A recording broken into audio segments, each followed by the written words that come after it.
Ready? Okay. Well, good evening and welcome to the December 14th, 2021 City Council Successor Agency meeting of the City of Brentwood City Council, 7 p.m. And at this time, we do have a quorum. Margaret, could I get a roll call, please? Councilmember Mendoza. Here. Councilmember Meyer. Here. Councilmember Rary. Here. Vice Mayor Rodriguez. Here. Mayor Bryant. Here. At this time, if we could stand and join together in the Pledge of Allegiance. I pledge allegiance to the flag of the United States of America and to the republic for which it stands, one nation, under God, indivisible, with liberty and justice for all.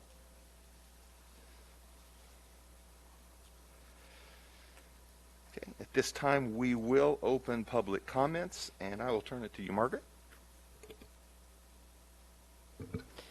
At this time, the public is permitted to address the City Council on items that are not on the agenda, items listed under Informational Reports, or on the consent calendar, requests for future agenda items, new request.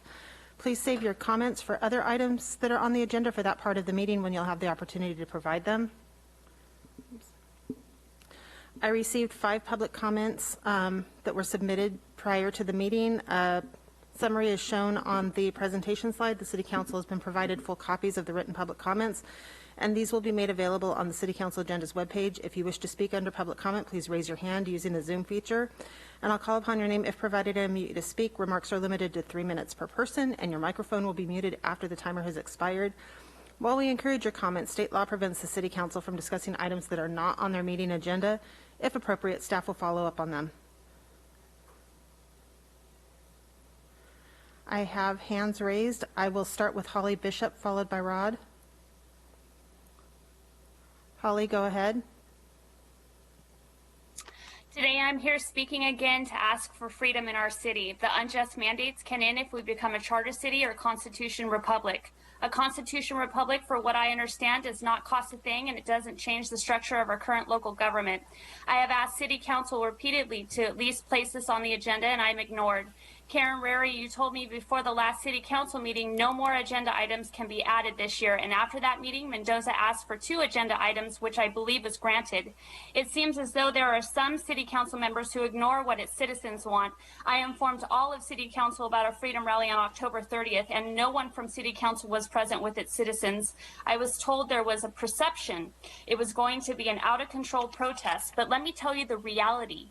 There were 1,700 people there asking for freedom. We love our country. At the rally, we pledged of allegiance, we prayed, children played, families gathered, we supported local businesses, farmers market, and we spoke peacefully about freedom. Our community peacefully united with its absent City Council. I believe City Council really needs to look into the wants and needs of its community. Several months, a request to make a vacant Los Medanos College a youth center was brought to the table. There are around 16,000 kids in the area, including low-income and foster youth. It would have brought activities for youth, computers, counseling, and other things. Council members Rary, Mendoza, and Meyer, you voted against it. Mendoza, you publicly stated something to the effect that you wouldn't want your family in that area after 7 p.m. I believe that this was a concern of yours. Maybe as someone on City Council, you should look at how to improve an area instead of ignoring it. To the 3 that denied this for the youth, the citizens will hear about this. But again, City Council, please bring the agenda item to end the mandates by Constitution Republic or Charter City. It's wrong to discriminate at businesses. Unvaxxed and vaccinated need to be treated equal. The CDC says, and I quote, vaccinated people can still become infected and have the potential to spread the virus to others. It's just like the unvaxxed. This December, a Norwegian cruise line docked with all vaccinated people on board. Why? Because 17 passenger crew members contracted and were spreading COVID. The Omicron variant is in Australia. Everyone should find that eye-opening since the unvaxxed can't leave or enter Australia. COVID is not going away. No vaccine, no mask is going to stop it. Just let the people live free and dine as one. California has the highest unemployment rate at 7.5%. Politicians are baffled, but everyone knows this is because people are made to choose to make a living or get a vaccine. They are not given a choice. We are supposed to be the land of the free. That is not freedom. Only 9 states have mask mandates. Put the item on the agenda. Thank you. Thank you. The next speaker is Rod, followed by Danny Dorman. Rod, go ahead.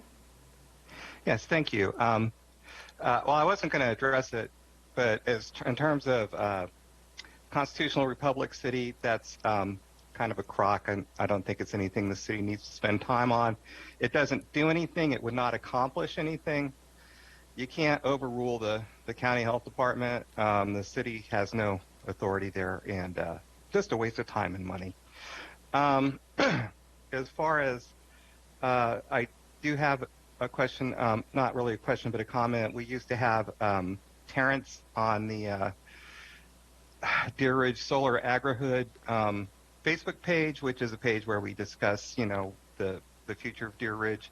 And since he left, we're not getting any status reports. And so I'm hoping somebody in the city will reach out to me, and I will put them on that page, and they can make whatever comments they want. It would be nice. We're getting kind of some conflicting information from the city and from the applicants. So it would just be nice to be able to have that conversation, and I can facilitate that and make that available to you. Finally, last meeting, and not for the first time, a certain council member spoke out making a comment about citizens making public comments. This is forbidden under the Brown Act. The only person that can address anybody making a public comment is the mayor, or if the mayor assigns a staff person to answer a question, that staff person, but the mayor should have control of that. No city council member is supposed to address directly or indirectly anybody that makes a comment. And I hate to say it, but Mayor Bryant has not been doing, cognizant of his duty or doing it. He just lets that crap go on. People are tired of hearing it. It's inappropriate, and if it happens again, the mayor needs to step up, be a man, and tell the other council member to put a lid on it, because it's not fair. Nobody can answer back. We're done. Our 3 minutes are over. There's not a conversation. People are here. They make comments. The council listens. That's what the council does. That's what the people do. We only get 3 minutes, and then we got to shut up. The council doesn't get to sit here and lecture anybody. It's not fair. It's not right. The mayor is responsible for it. I hold the mayor accountable for it, and I don't want to hear it happen again. Thank you. Thank you. The next speaker is Danny Dorman, followed by Elvia. Danny, go ahead. Yes, thank you. And I see I get an extra 15-second. Oh, there it goes. Honestly wanted to say positive stuff. I really did. And I still will. But the previous caller, hit on two things that I agree with wholeheartedly. Particularly what the first caller said. If I had a nickel for every time words are twisted regarding the Constitution and what's possible, what's impossible, I really wouldn't have to work anymore. But I agree, you don't need to spend any more time on it. They went and they did a rally. That's great. That's beautiful. They had 1,700 people and there was no violence. Well, that's great. That's democracy in action. Somebody who chooses not to get vaccinated, that's great. That's their choice. But then there's the ramifications and repercussions of that choice. If that means you can't work, that means you can't go to a restaurant, if that means you can't go play outside, well, those are the ramifications and repercussions of your choice. Now, what I wanted to call about. This past year, the council has really stepped up. And yeah, long way to go. But I've been critical on some of the things. But by and large, this council has really stepped up. And I want to thank you all personally for that. And I also, a few months back, met with the chief. We had an open and frank discussion on a myriad of things, one of which was our homeless situation. And I want to applaud both the chief and BPD as well as outreach communities, because I had heard in a meeting somewhere that our current homeless population is in the 30s. And earlier this year, it was 87, I think, the number that was floating around. So don't know how, don't know why. Well, I do know why, but I want to applaud all those who helped make this happen. Yes, we'll never eliminate homelessness, but anytime we have a decrease in numbers, that's a beautiful thing. And good luck tonight. Thank you very much. Thank you. The next speaker is Elvia. Go ahead. Hi, my name is Elvia Yordanoff. I am deeply concerned with the current mandates that's placed on Brentwood citizens. I, like many others, want to be free of the unjust mandates and propose Brentwood become a constitutional republic or a charter city. These unconstitutional mandates have made many businesses suffer. These mandates placed on businesses in a very difficult situation. They either comply and possibly are forced to fire good, long-standing employees, or have patrons boycott the establishment, or they simply do not comply and have fines and are threatened with closure instead. People should not be forced into following these rules that are clearly an overreach of government and frankly not scientific. Today I attended a funeral of a man who was fully vaccinated and still somehow contracted COVID. These mandates and illogical rules are making healthcare workers question our healthcare system today. I am an ER nurse of 12 years, and for the first time in my career, I am seriously considering leaving what I love to do. I am disillusioned with our healthcare system, demanding a one-size-fits-all approach with these vaccines. When did we allow the public to no longer make their own decisions on what goes into their bodies, into their children's bodies? This is no longer informed consent when you are no longer to live a normal life unless you're vaccinated. Please consider placing the possibility of Brentwood becoming a constitutional republic or a charter city on the agenda. We need to allow the public to make their own decisions on vaccines, how and where to dine, mask or no mask, basically how to live our lives. COVID is not going anywhere, and we need to adjust to this new normal. I truly think many citizens in Brentwood would agree and would choose freedom. Thank you. Thank you. The next speaker is Ian, followed by Kristen. Ian, go ahead. Can you hear me? Yes, go ahead. All right. Good evening, City Council. I just want to say thank you so much for everything you have done this year. We have had a great 2021, despite what some people may have to say. Here's one request I have for 2022. Our current oil and gas setback for wheels in the city right now is about 100 feet from sensitive vectors, which is schools, churches, and homes. This is a very low setback. And also, we should be banning oil, but I want City Council next year to put this under agenda to either increase this setback to a mile or further, considering the state is considering a half a mile setback right now, or please just flat out ban oil and gas drilling in the city of Brentwood. The city of Antioch is about to implement this. They're about to do the second read in the coming weeks or in 2022. The city of Brentwood can ban oil and gas drilling here. I have been working on a petition with over 2,000 signatures that's following the model of Alameda County of banning oil and gas county or drilling in their county, and we're trying to push this to board supervisors. So please take this moment to put pressure on the county and ban oil and gas drilling.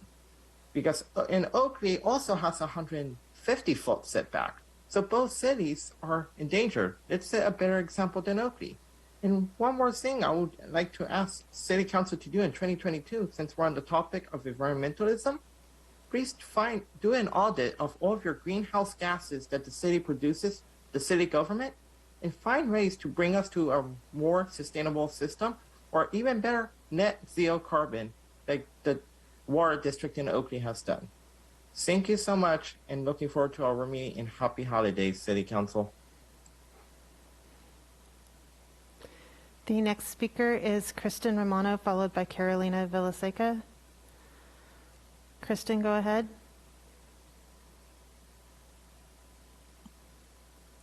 Hi, my name's Kristen Romano, and I would like to be free from the unjust mandates either by a charter city or constitutional republic.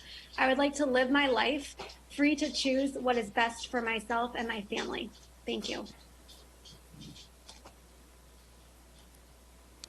Thank you. The next speaker is Carolina Villaseca. Carolina, go ahead. Thank you. Good evening, City Council. I am here with a couple things. First of all, I tried really hard to jump on the workshop, which was an all-day meeting, which is really hard when you have things to do. And also, when you only get to speak at the very beginning of the workshop for 5 minutes for so many presentations that weren't attached, and you don't know what people are going to say, you don't know what questions are going to be asked. I would ask that in the future, like next year, if you do the same thing, consider running it like you do your city council meetings, where there is a presentation and then city council gets to ask questions, and then there is a public comment. You would actually get more participation and more comments and more feedback on the good and the bad and the ugly. And that, I think that would help give you direction. The second thing is, and I'm going to call Parks and Rec on Thursday, but I'm calling again for Kings Park. I talked to the gentleman that we're working on the plumbing project for non-potable water for irrigation. That project finished 2 weeks ago, and the fountains still aren't turned on. I promise you there's not a single human being alive that would drink from the drinking fountains at Kings Park, because there are dogs that they can put their paws on my shoulder and be a head taller than I am that can drink from the drinking fountains, and they do. So the water's really for the dogs, not for the humans. Also, Kings Park has about 5 holes that are about the size of, you know, the largest tubs of, I can't believe it's not butter. It's about that circumference and that depth. Those holes really need to be filled in, because now the dogs keep digging and someone's going to lose an ankle in those holes. The other thing is that it was really nice to see the Terra folks come out and take away the leaves. They left the berries, which is unfortunate because those are not necessarily healthy for the dogs. But also they left the mushrooms, and those are toxic. Those are deadly for the dogs. I actually went around the park and pulled them up myself. But yeah, those were inside the park around the trees. So I'm hoping it's not going to take another 5 weeks for the Terra people to show back up, and also for the bags to be filled and the trash to be taken out, because it gets really gross. So that's what I have for today, and thank you very much. Thank you. I have no additional hands raised. Oh, I do have one more.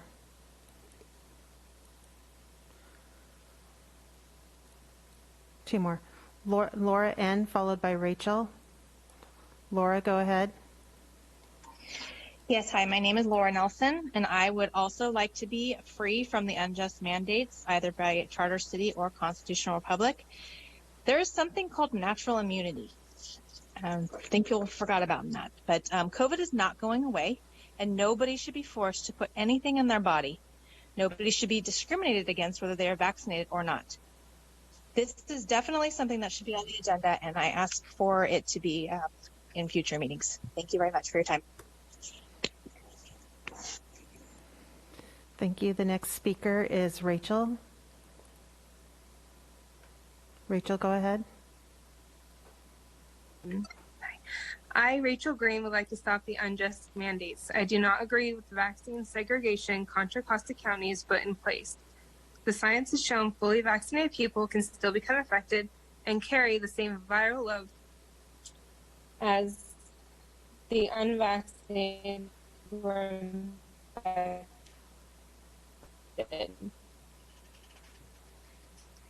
This is really about safety and fear using every day in the world, and in this people with natural immunity cannot get or spread COVID again. The CDC does not have evidence of a single case of reinfection after natural immunity. But they do have evidence of vaccine failure resulting in hospitalization and death. We should have full informed consent for a vaccine that has no long-term safety studies, and not be segregated for choosing our best option for our own personal health. Thank you. Thank you. I have no additional speakers with their hands raised. Thank you. At this time, we will enter into informational reports from council members, committees, liaisons, and staff. I'll start to my left with Council Member Meyer. Oh, I'm sorry. Well, if you'd like, I can start to the right with Council Member Mendoza. Let's do that. Since the last time I've met, I went to Monica's Rivertown and Antioch soft opening. I've been at the farmers markets on Saturday gathering signatures for the Our Neighborhood Voices initiative, which we'll be talking about SB 9 later today. I want to say thank you to the grocery outlet. Lori and Greg Pitts donated turkeys for field workers, so thank you to them. And we delivered all of that food to field workers, so from grocery outlet, and then Newman Alley in Hayward, right across from the police department in Hayward, actually made Thanksgiving meals for them. So thank you to Newman Alley and Hayward. I had Livable Cities calls, Cali calls, which are the elected calls. I presented to a progressive group in LA to get the endorsement for the initiative, and they actually, as a progressive group, signed on, which is great for us for the initiative. I attended the East Contra Costa Young Environmentalist call. I attended the CalGEMS call where they wanted feedback on the setbacks, so spoke regarding the 3,200 setback requirement. Attended the Assembly member Rebecca Bauer-Kahn and Senator Steve Glazier's town hall, and attended a Cal Cities session with Dr. Arthur Evans regarding COVID impacts and impacts on people of color and people with disabilities, that how it affects them because they're already dealing with stuff, and then to add COVID on top, and how do we deal with that? And that is it.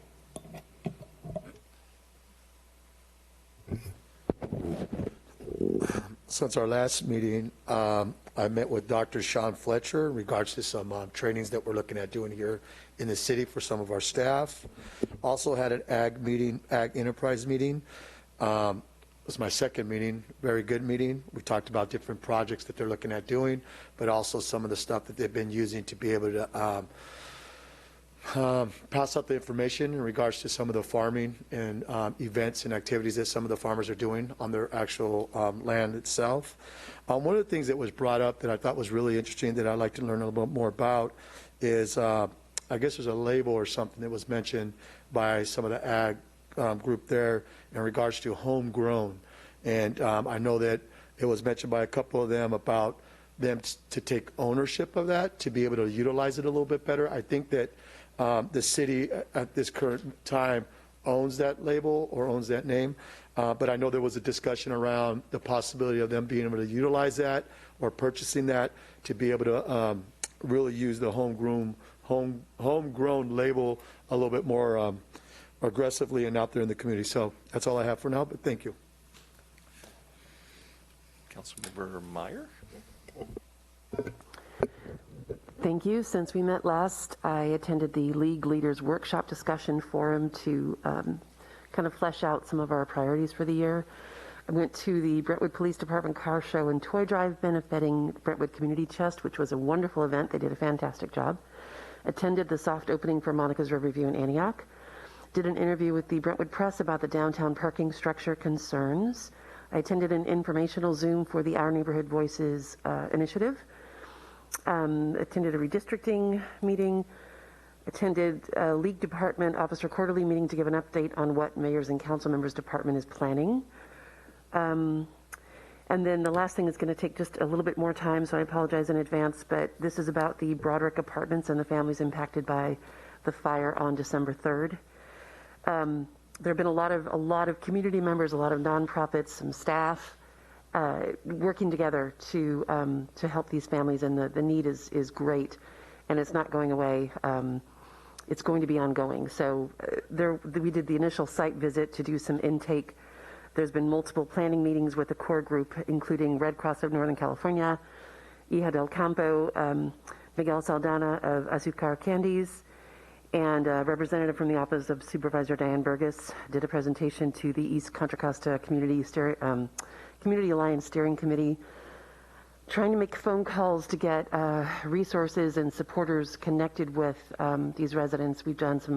couple of follow-up meetings to check in with them and communicate and let them know what's going on behind the scenes, what they're not seeing happening, what we're doing to help them progress towards finding places to live permanently and replace what they've lost and get, again, connected to resources. I wanted to thank East County Today for publishing the press release and helping to spread the word about this, and also East Bay Times for doing an interview with several of us involved that helped with additional outreach. There's a Monument Crisis Center specific link to on their website that goes to donations for these families in particular. The city's press release, the East Bay Times article, the monument link, and a list of all the community partners and nonprofits. I have it on my council Facebook page. There's also a lot of that on the city Facebook page. If anyone has any questions about this or would like to know how they can help, you can reach me at through the city email. For me, it's smeyer@brentwoodca.gov. Thank you. Since the last time we met, I attended Senator Glazer's recognition of La Clinica as his 2021 Nonprofit of the Year. La Clinica now sees over 80,000 patients a year and helps the uninsured get insurance. I also attended the East Bay Leadership Council Philanthropy Awards, where Del Campo was recognized among others, but this is the one that, among all those that were recognized, this organization is one that works in our area. It was founded by 4 daughters of immigrants and farm workers, and they were presented with the Equity Impact Award. Del Campo's mission is to help migrant and seasonal farm workers improve their working conditions, health, and safety. I attended the Industrial Association's annual Board of Supervisors Forum. I attended 2 PAL board meetings. I volunteered and attended the PAL Tamale Festival. We raised nearly $11,000 for the Shop with a Cop event. I attended the Shop with a Cop event where 12 students each received $500 to shop for themselves and their families, and an incredible experience to see how giving these kids are to the members of their families and not just for themselves. I attended the Chamber of Commerce's Holiday Parade event, the city's tree lighting event, City Council All-Day Strategic Plan Workshop. I attended the John Marsh Historic Trust Board meeting to invite them to come speak to the council about their interpretive center, and they have begun raising money. I attended the Shabbat of the Delta Grand Menorah lighting in City Park. Probably about 100 people who came out. It was freezing, but there was hot chocolate and hot cider and lots of good things to eat. I attended the Ag Enterprise Committee meeting. Harvest Time will be bringing forth a request for funding for an incredible cherry U-Pick documentary to us in the next couple of months. So far, this is 4 years in the making. They gave us a short snapshot of it. Wow, it is something to see. And it begins with John Marsh and his contributions to the area and takes it through the history of even the crisis of what happens when rain hits the cherries and what needs to take place so that farmers don't lose their crops. There's also a request that will be coming to us to fund the Contra Costa wine growers for an art and wine festival. I attended the Redistricting Commission. I met with a consultant regarding staff team building.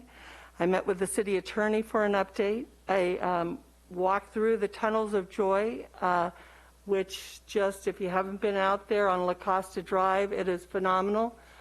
You know, every single house is lit up, and I saw there was lots of Star Wars this year in their stuff.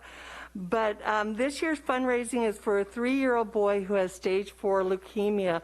And they make it real easy. You can just Venmo for them. There is a Tunnels of Joy Brentwood Facebook page. So you can go there and to their Instagram if you want to make a donation to it or to learn where this is at. I spoke with East Bay Times regarding a variety of items taking place in town, which spurred a story regarding our Chief Hansen. And BR's Brentwood Regional Community Chest this next weekend is having their annual Christmas basket program, and they at this late in the game, they're always looking for cash donations to help provide those gifts that they haven't been donated yet. If you have an opportunity, you can go to their Facebook page, and it'll give you a link to their PayPal account, and you can donate straight through their PayPal account and help to make Christmas better for those that they serve. And they, over the years, each year give out 500 baskets filled with a couple weeks worth of groceries, a turkey dinner, and gifts for every kid in the family from 0 to 18 years of age. So right now is a great time to make a difference in somebody else's lives by donating to the Brentwood Regional Community Chest. And that is all I have to report. Thank you. Thank you. Since the last time we met, I participated in the Transplan and BART committees, State Route 4, ECRFA, as well as Tri-Delta meetings, attended the Community Chest Toy Drive a couple of days, and since Councilperson Rary has already given that information, I'm going to just keep on going, but it's very exciting for our community and our families to participate in this. And even in such nice weather where there's barrels everywhere, we still had so many families come and donate. And I do want to give a special thank you to the students from Liberty's FFA program who brought a huge truckload of toys out there as well. It's great to see our local families and our local teenagers taking ownership of the care of our families in our community. Also, I attended the Historical Society fundraising event, as well as Facade of the Contra Costa Menorah lighting. Spoke with Dr. Sean Fletcher as well regarding some training. Attended the Mayor's Conference. Spoke with local vintners regarding some of the things that were already spoken about by the Ag Committee. Attended the Police Department car show, as well as the Shop with a Cop fundraiser, where I got to participate in outbidding everyone else for one of Councilmember Rary's Christmas wreaths, which is gigantic and beautiful. So it was a lot of fun. Also attended the Chamber Holiday Parade and tree lighting, and it was just wonderful to see all the families excited about being able to get back together in a safe environment and celebrate our community. And at this time, that is all I have to report. So we will move now into consent calendar. And do I have a motion for the consent calendar?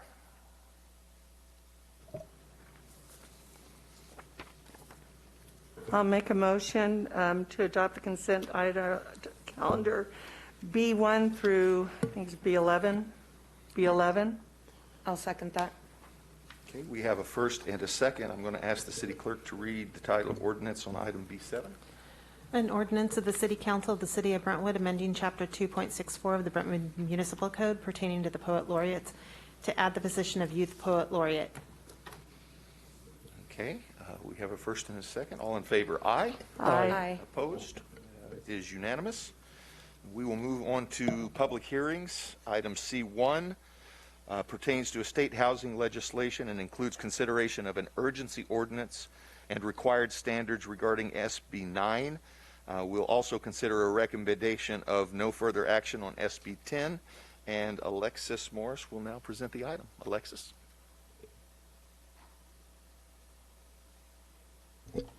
Thank you. Honorable Mayor, Vice Mayor, Council, let me get my presentation up for you.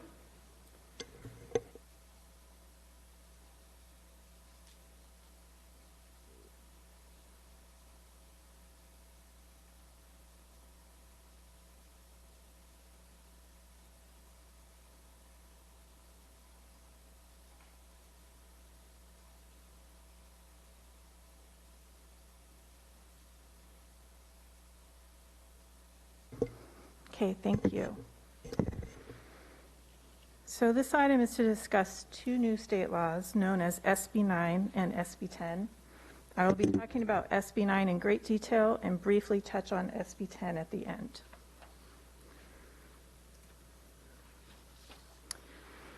So SB 9 was signed by the governor on September 16th and takes effect January 1st, 2022.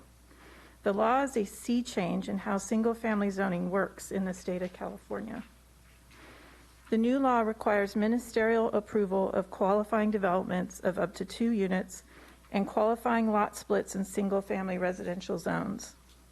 The law also extends the timelines for certain types of subdivision maps. Ministerial approval means that the city cannot conduct a public hearing or conduct discretionary review of these projects. So throughout the presentation, I will be using the terms 2-unit developments and urban lot splits to reference the 2 types of projects that are discussed in the law.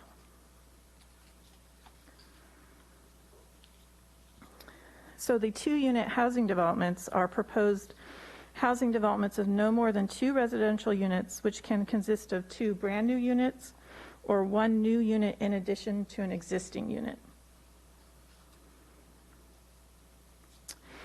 The law only applies to residential development projects that meet certain criteria, which are fairly broad. These criteria include being located in a single-family residential zone and not altering or demolishing a unit that is deed restricted for affordable housing or has been rented in the last 3 years. And all of these were included in the staff report in great detail, so I'll just touch on the highlights here. SB 9 allows cities to adopt standards to implement the law, but it puts very strict limits on those standards. The standards can only be objective and cannot preclude construction of 2 units of at least 800 square feet. The law also overrides our zoning ordinance and reduces rear and side yard setbacks to 4 feet. However, we are allowed to maintain our front setback requirements. The ability to deny a project is also severely limited. Only the chief building official can deny a project, and then only if the building official finds that the project would have an adverse impact on public health and safety that cannot be mitigated. So very narrow standard. The parking standard in the law provides an example of how SB 9 limits the city's ability to apply our local standards. The law says the city can require 1 parking space per unit, but not if the project is within a half-mile of high-quality transit or a car share vehicle site. The city does not have any qualifying transit stops and only has 1 bus line that would be considered a high-quality transit corridor currently. Another important aspect of the law is that it prohibits new 2-unit developments from being used as short-term rentals. The city is also allowed to require owner occupancy for 1 of the dwelling units, and our proposed urgency ordinance that you're considering tonight does include this requirement. So the biggest question I get related to SB 9 seems to be how many units can be built under the new law. So this is an example for the 2-unit development category of development projects. So a project can have up to 2 primary units, and then can have up to 2 accessory dwelling units for a total of 4 units. So there are many combinations of units that are possible to reach those 4 total. So this is an example of one project with 2 primary units on 1 lot, and another project with 2 primary units and a junior accessory dwelling unit and an accessory dwelling unit on 1 lot. And I'll address the units related to the urban lot splits in a moment.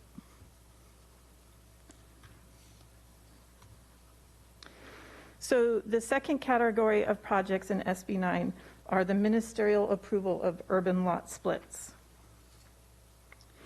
Many of the criteria that apply to these 2-unit developments, to these urban lot splits also applied to the 2-unit developments I just discussed, with a few key differences related to the owner occupancy requirement and the overall number of units. So urban lot splits have to be a minimum of 1,200 square feet, but it also requires lots to be approximately equal in size, so there no more than a 60-40 size difference can exist between the 2 lots. The lot splits are also only allowed as long as the owner or someone affiliated with the owner, as defined by the law, has not already subdivided an adjacent lot according to SB 9. Urban lot splits have the same requirement not to alter or demolish the deed-restricted affordable housing or rental housing units as the two-unit development projects do. However, the law does not allow the same owner occupancy requirement for the urban lot splits as it did for the two-unit developments. So here, cities are only allowed to require an affidavit from the project applicant that they intend to occupy one of the housing units for at least 3 years. However, the law still does prohibit short-term rentals of these types of units as well. So urban lot splits have the same requirements for that we can only apply objective design standards, subdivision standards, and zoning standards, and the same limited ability to deny the projects.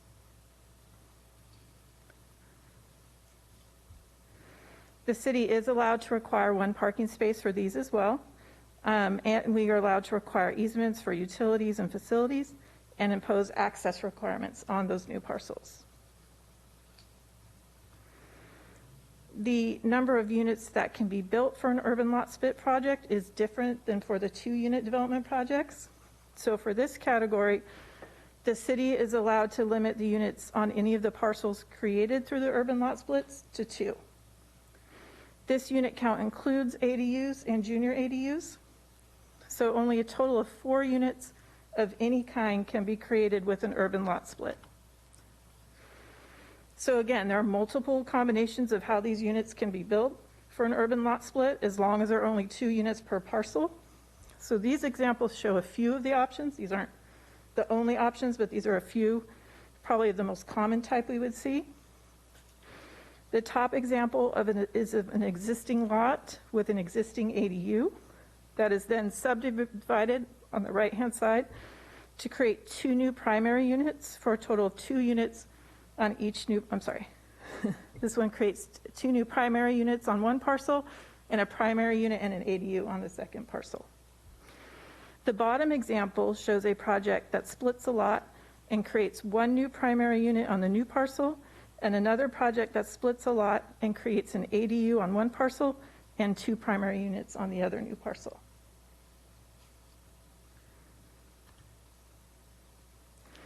Because the review of an urban lot split is required to be ministerial, the city cannot require off-site improvements or add conditions of approval to those lot splits. The law also prohibits the city from requiring corrections of non-conforming conditions on a property as a condition approval of a lot split. So as complex as SB 9 is, we also have to apply other state housing laws to our implementing ordinance. So the state law does exempt itself from CEQA and CEQA analysis. So any 2-unit developments or urban lot splits would be exempt from CEQA, and the law also exempts any implementing ordinances for SB 9 from CEQA. The SB 9 implementation ordinance also has to comply with the Housing Crisis Act, or SB 330. This means that the city cannot enact an SB 9 implementing ordinance that reduces the intensity of land use on housing sites to less than what was allowed in 2018. That's per the law. The ministerial review of SB 9 related building permit applications is now subject to Permit Streamlining Act deadlines as well. So this speeds up the process for reviewing these. So for example, we have a 30-day window to conduct a completeness review, which is not typical of building permits. So the proposed urgency ordinance and resolution that are before you tonight adds the required provisions of SB 9 for 2-unit developments and urban lot splits to multiple sections of our municipal code. The ordinance also requires all new SB 9 related developments to comply with new objective design standards that are contained in a new appendix to the residential design guidelines. An urgency ordinance is being proposed due to the short time frame between the signing of the bill in September and its effective date of January 1st, 2022. The urgency ordinance will be in effect for 45 days, after which the City Council would vote to extend the urgency ordinance, let it expire, or adopt a regular ordinance recommended by the Planning Commission to repeal and replace it. Staff is proposing to bring a regular, non-urgency ordinance to Planning Commission and City Council early next year to replace the urgency ordinance. We are also expecting HCD to release guidance related to SB 9 implementation next year, and there could be further amendments to the law by the legislature in the future.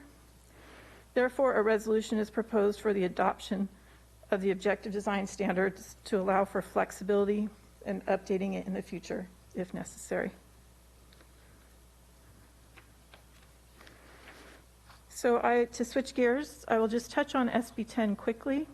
We included this in the presentation because SB 9 and SB 10 were so often discussed together in the media and discussions around SB 9.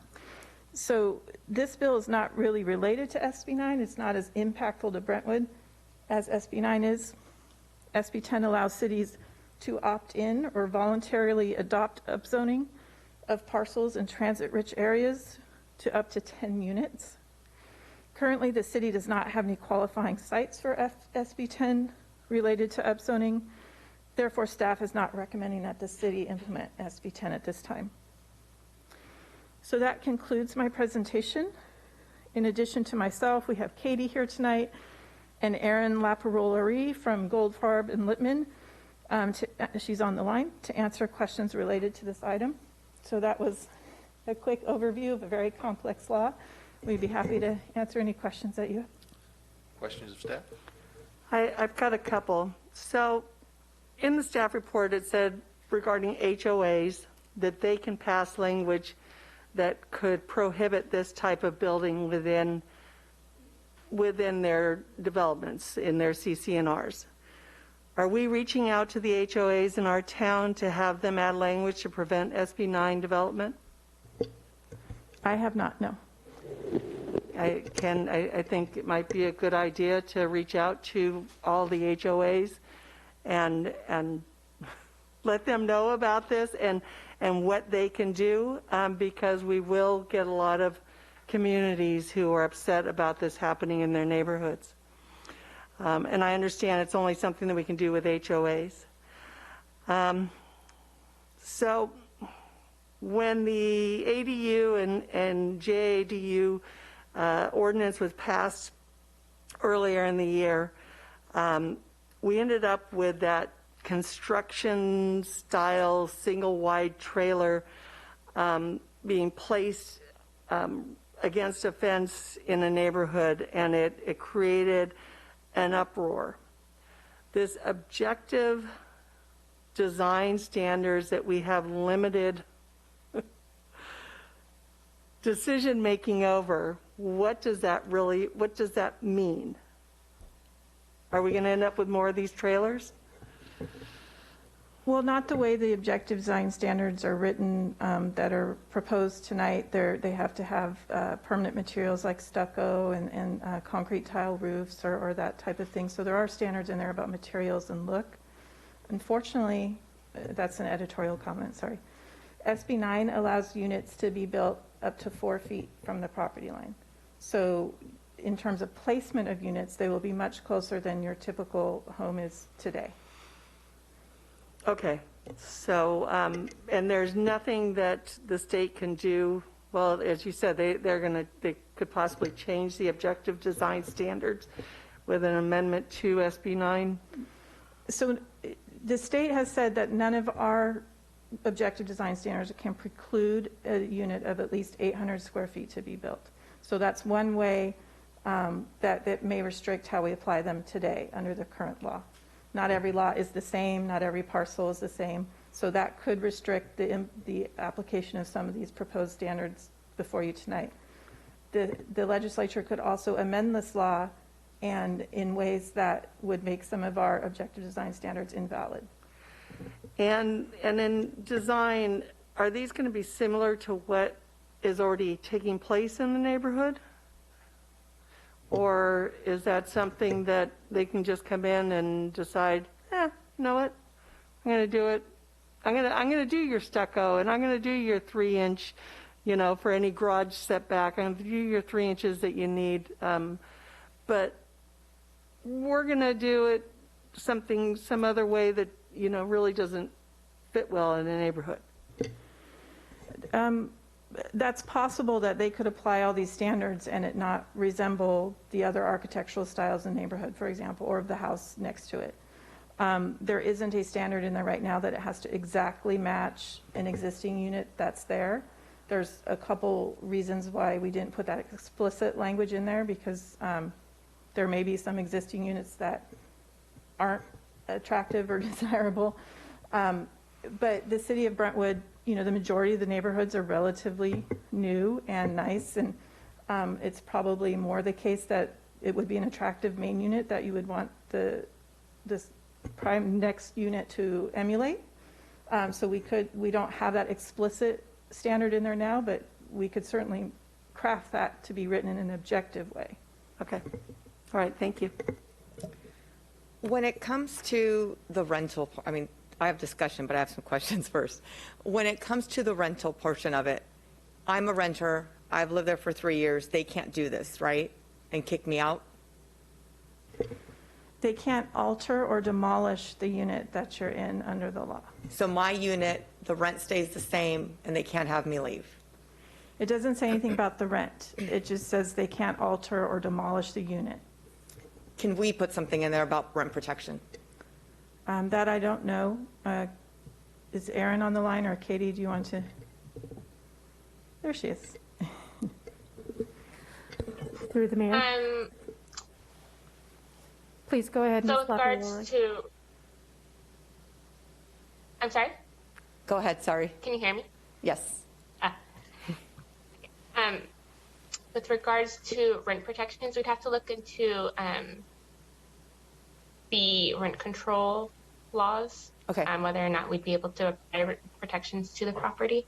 But SB 9 specifically does not address the rent control. Okay. Can we put that on something like when we update the ordinance, let's figure out the rent control on that? Can you talk about the fees that someone would have to pay if they're building a new unit? Because there's some stuff they don't have to pay, but they do have to pay some fees. Yes. So in terms of fees, this is basically a new single-family home.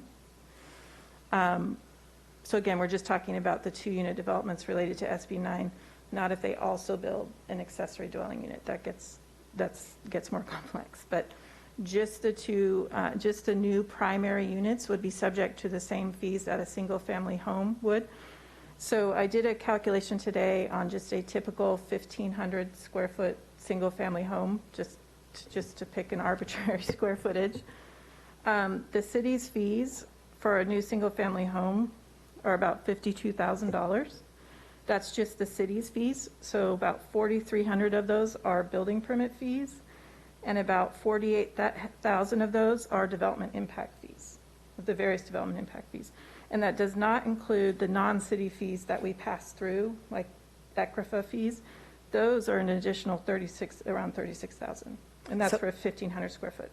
So it's 52,000 plus the 36. That's what they would. So they would be paying the fees. Yes. Okay, that's good. Sorry. And we're paying. We pay our CFDs.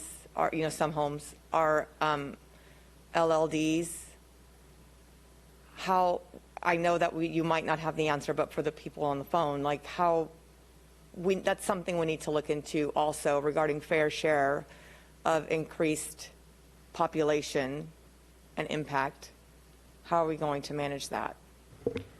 Yes, so we do need to work with that a little bit more in engineering. So my understanding is with the urban lot splits, when a new parcel is created, they would automatically be in the new CFD and the existing LLAD, if that's already in place in the neighborhood. What that means to the fee calculations, we still need some additional time to work on that with Public Works and Engineering. Okay. Flood zones.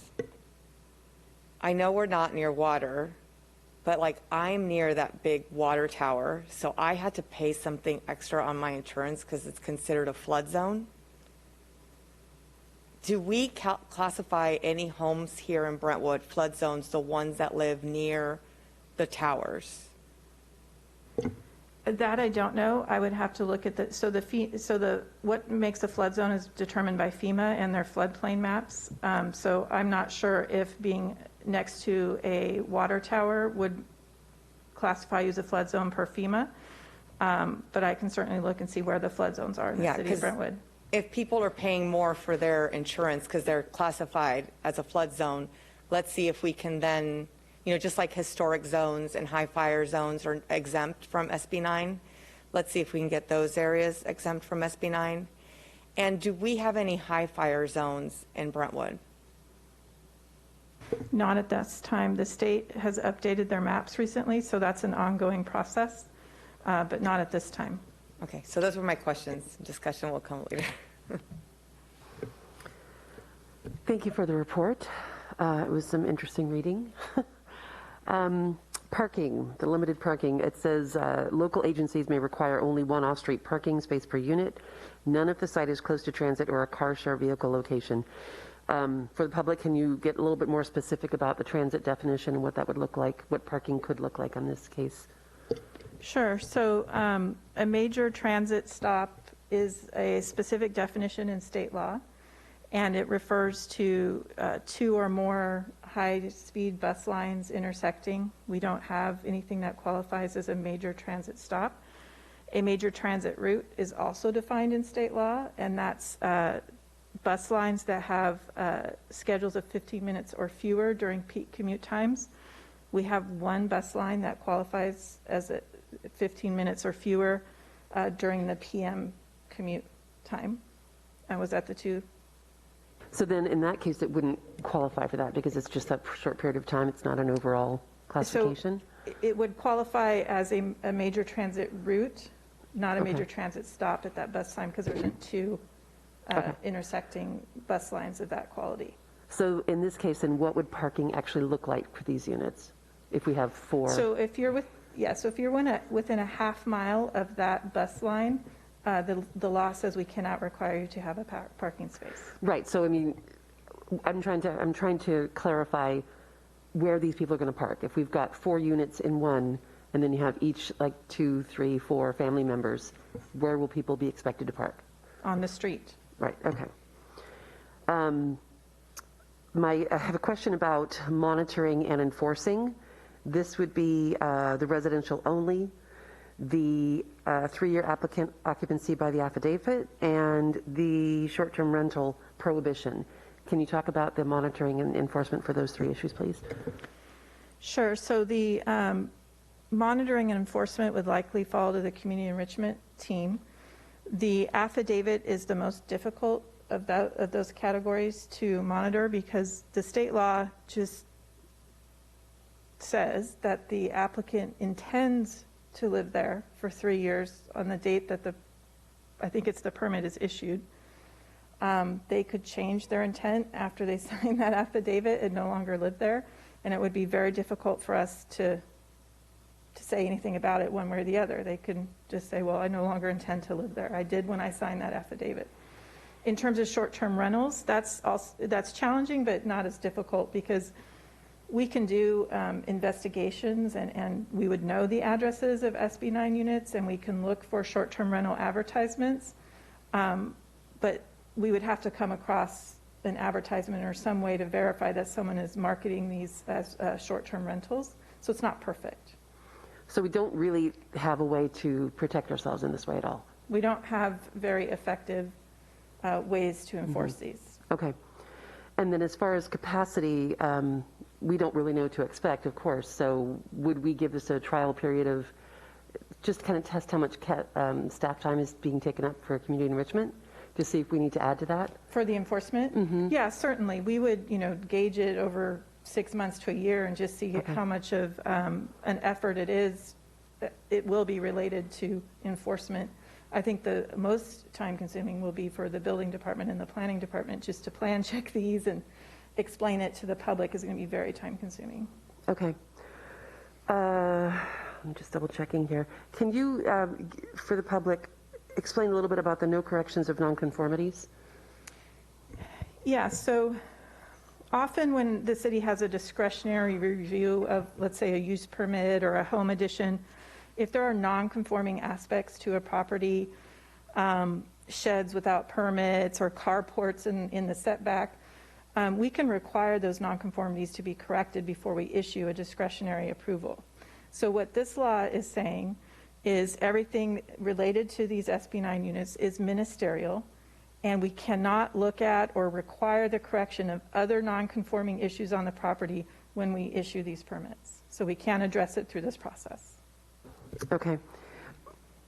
When coming up with this recommendation, where did you look to see what other cities were doing? What cities did you read out to? What did you learn in that process? Well, this is my binder of other cities. So we looked at quite a few. Not every city has done this, particularly just in our immediate area, but we looked at Mill Valley, Cupertino, Pleasanton, Santa Barbara, San Anselmo, and Katie provided me our list, and I'm forgetting it right now, I'm sorry. So we looked at more than half a dozen cities, and they're implementing ordinances, their staff reports, their objective design standards. We didn't necessarily emulate all of those cities, but we definitely learned from their processes, looked at their PowerPoints. We did quite a bit of research. Okay. Can you talk about the green space, the ability for families to have a garden, to have actual play space for their children, that kind of thing? How is that going to look? Well, currently, this law would reduce the amount of open, undeveloped space on parcels if people decided to take advantage of this and build units on their lots. So it would reduce the play area, landscaped area, and garden area, and backyards, side yards, depending on the size of the unit and how big the person's lot is. And have we done everything we can to find restrictions around that to help maintain as much as we can of that kind of quality? I wouldn't characterize the objective design standards as addressing that explicitly. So it has landscape standards, it has tree replacement standards, but it doesn't currently have standards regarding additional landscaping or carving out play areas or anything related to the open space that you just mentioned. So again, this is sort of a baseline of these objective design standards, and that's certainly something we could look at. It would have to be objective and be able to be objectively applied. Okay, that's it for me. Thank you. I do have a couple of questions also, and for the edification of our community, the ones listening. How does this impact our low-income housing and RENA numbers? And is there anything that we can do as a city to put requirements on our low-income numbers when it comes to a developer coming in? Or a local homeowner, property owner? Well, so the first part of that question is we have to report these units in our annual housing element progress report. And unless we know exactly how much they're sold or rented for, we'll have to make some assumptions about the affordability with a lowercase a to what income level when we do that reporting. And in terms of restricting or putting affordability requirements on these units, I'll defer to Katie and Aaron to address that. Good evening. So we have done some preliminary research into the availability of those types of provisions, and the short answer is that more research is needed. The slightly longer answer is that we have an existing affordable housing ordinance that pertains to larger projects, but does not contemplate the inclusion of this type of new development. So our office is working with Ms. Laparolari's office to ascertain what sort of affordable housing restrictions might be possible, and that's information that we hope to be able to bring you in the spring when we bring back the regular ordinance for your consideration. Thank you. Just real quick, I have one more question. The splitting of the lot intention is that it creates another unit. Could someone do a lot split and not build another unit? I believe so. Aaron, could you or Katie address that? I believe the law would allow that.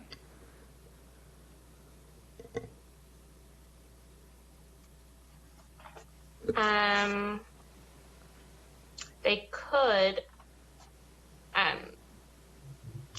I'd want to double check. I think they could split it and not build the unit immediately. There would still be restrictions on the property regarding how many units they could build on the property in the future, and the fact that they can't split the property again with the unit lot split provision. Could we say that? I'd have to double. Could we put in place, like as a city, saying if the goal of SB 9, as it specifically says, is to create additional housing, if the lot split doesn't meet the intent of SB 9, can we put it part of our ordinances? You come to us with your lot split and the homes that you're going to build, and it has to be done within a certain amount of time?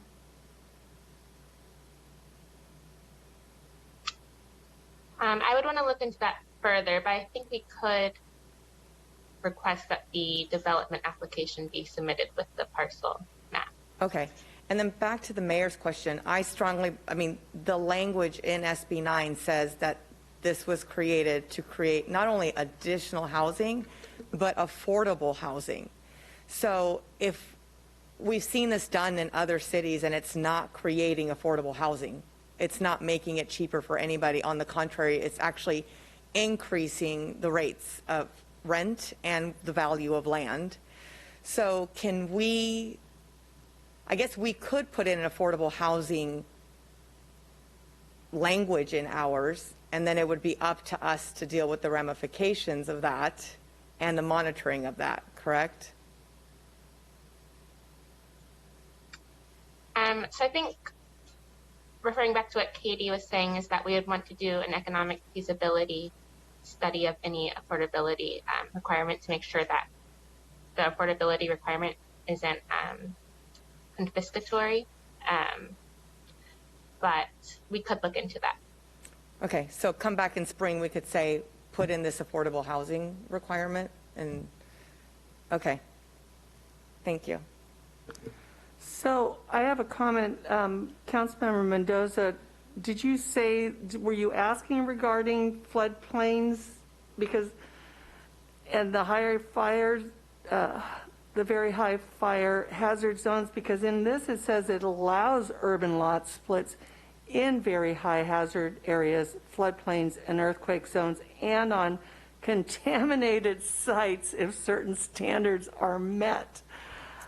Well, some cities are choosing to be cautious, I guess is what I'll say.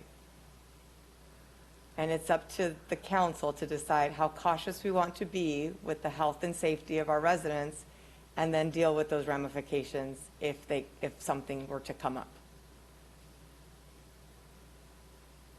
Okay, so can we add those?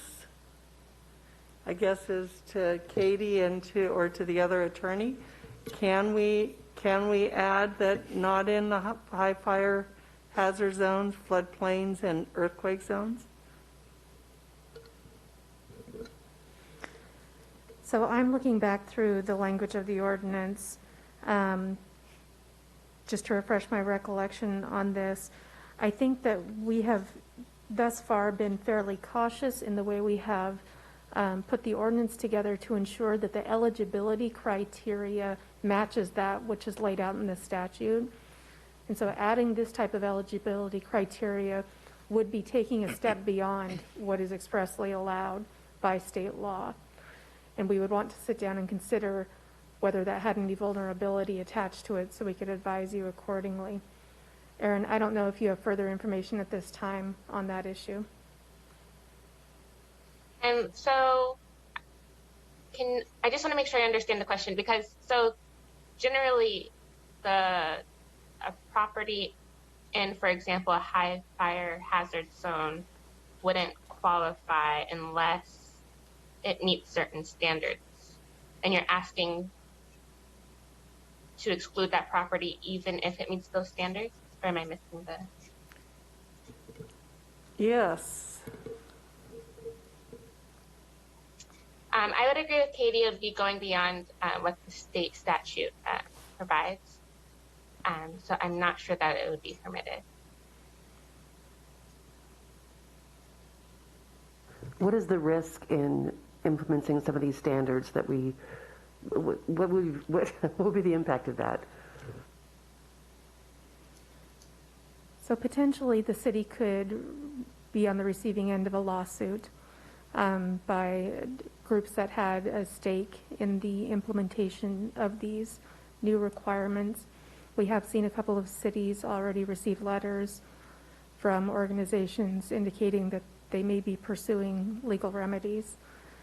In addition, we would want to take a look at the HCD guidance that's expected to come out to make sure that we're not running afoul of the strictures that HCD may be recommending cities follow, and generally staying within the boundaries of what's required by the statute.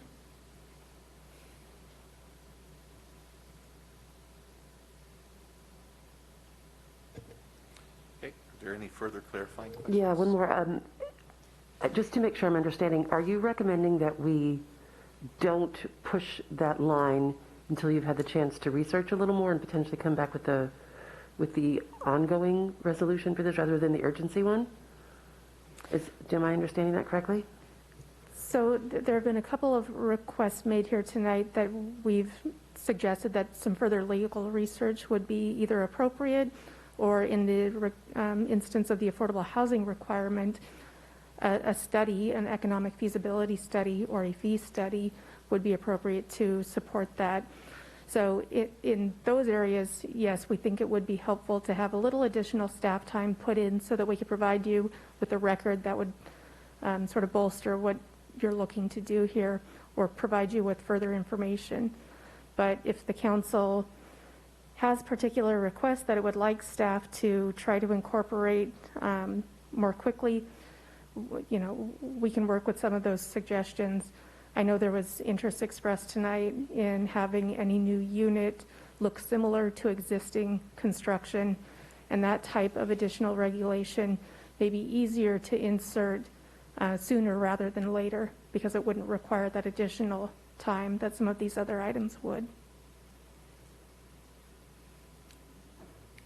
I have more things I want to look at, but should I wait for discussion on those, or should I do those now? Like, how do you, I mean, there's like a couple of other things that I want to get looked into. Should I wait till after public comment? If you don't have any further questions of staff at this time, it might be helpful to allow the public to speak, and then we'd like to hear your full input. Okay, at this time then, we will open public comment on this item. Margaret, I'll turn it to you. I received no written public comments on this item. If you wish to speak on this item, please raise your hand using the Zoom feature, and I'll call upon your name if provided and unmute you to speak. Remarks are limited to 3 minutes per person, and your microphone will be muted after the timer has expired. I do have 3 hands raised. Just give me a second, and I'll share the speaker timer. I have Rod, followed by Danny Dorman. Rod, go ahead. Yes, thank you so much. Yeah, thank you, and thank you to the City Council for especially asking questions for the benefit of the public. This is an issue. We're basically under attack by the state, and I don't think that anybody here tonight doesn't understand that. And I appreciate the efforts the city is making to draw the lines as sharply as possible. I think the public education aspect of this is important. It can't be overstated. People need to know about this. We've been having discussions on Nextdoor, and people are just incredulous. They don't believe us when we tell them what these laws are doing to our city.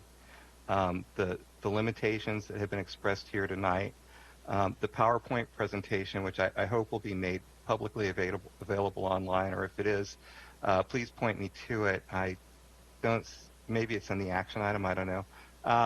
But I think that PowerPoint is something that I'd like to be able to point to people and say, hey, go look at this. This is, the city analyzed it. This is what they say it's doing. And I think it's an excellent PowerPoint in terms of demonstrating some of these things that are so bizarre, so unreal, and to get people involved in understanding and help us. You know, there's a movement out there to fight this, to give the power back to our cities. I hope this city is supporting this.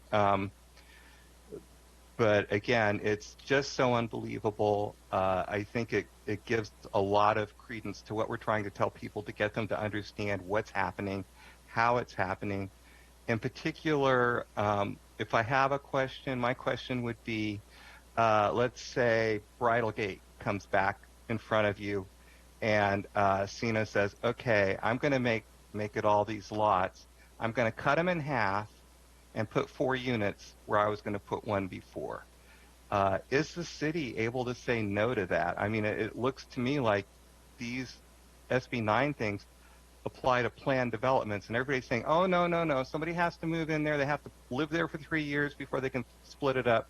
We know that that's just intent, but can it really be true that a planned development can come in and decide they're going to be all 4-unit lots? They'll split them up, put 2 units on each lot, and start selling them all, have a heyday, and we can't make them add sufficient roads or infrastructure or anything. We just have to approve it and go. So that's my question. Am I understanding that right? Is that something the developer can come in here and do now? Thank you so much for your time. Thank you. The next speaker is Danny Dorman, followed by Carolina. Danny, go ahead. Yes, thank you. I really wish I knew the answer to this question because I think there are some misunderstandings. Now, I'm not for SB 9 nor SB 10, so let me make myself clear about that. I know it's going to be an uphill battle that Jovita is leading the charge on, but it is an uphill battle. I think we need to put our line in the sand now, and whether it's through what it is that's being discussed tonight or putting forth a lawsuit against the state, I'm all for it. But I think we have to really draw our line in the sand. Now, some of the misconceptions, I know a lot of people out there think that this extra housing will help those who cannot afford to live here in Brentwood and other places. And I believe that's strictly not true. That this is not designed to really help us as the citizenry.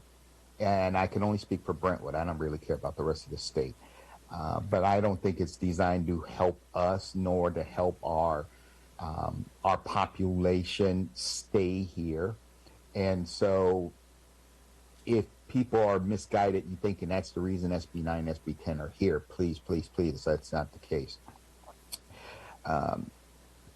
As I said, and I said this in Facebook today, why can't we, with the cities that were mentioned, I really wish that the folks looked at Alamo and Walnut Creek and the north end of LA and the Valley, because I can't imagine Alamo going through this and just opening up their doors and saying, sure, Black Hawk community, yeah, we're going to split this piece of property up into subdivisions, which is what it sounds like. Basically, you're subdividing a home. So again, let's dig our feet in. Let's take whatever is thrown at us, be it lawsuits thrown at us for trying to keep our city the way it is, or we go out and put lawsuits out there. I really haven't heard anything about that, and I hope that that is discussed as well. And that's about it. Thank you very much. Thank you. The next speaker is Carolina. Carolina, go ahead. Hi. Yes, I have a bunch of questions. One is for clarification. With these new developments, I know they qualify as new housing, but would they have to pay fire, school, and police fees for all the units, not the junior units? I wasn't really quite clear on the fees that they pay. Second, where is this major bus line? Because if it's by a major bus line, then they don't have to provide parking. They would have to park on the street, but if this major bus line is down Lone Tree, where are they going to park? There is no, once you go past Fairview, heading towards Brentwood Boulevard, there is nowhere to park on the street down Lone Tree. Somebody mentioned hearings for amendments. Could you give more information on that, please? Would there be opportunity for public comment? And who would we contact as the public about these amendments? I think we need all hands on deck from the community to help out this effort, but we need a lot more information. I have now become a pro at calling in for the redistricting meetings in Sacramento. So I am happy to lend my voice for this. I just need to know who to call, when to call, and I'm in. Thank you. I have no additional speakers with their hands raised. Okay, thank you. At this time, yes, I'm going to do that before we get into discussion. Thank you. So at this time, we will, I do need a motion to close public comment. So moved. Public hearing. Second. We have a first, we have a second. All in favor? Aye. Aye. Okay, opposed? It is unanimous. So before we do get into discussion, some of these questions that Mr. Floor, let's start with his question regarding the new development and what the limitations or not could be on that. That's something that's very interesting for all of us. Sure, if I could share my screen again, I'll call up that lot split provision about adjacent lots, just so we have the text in front of us.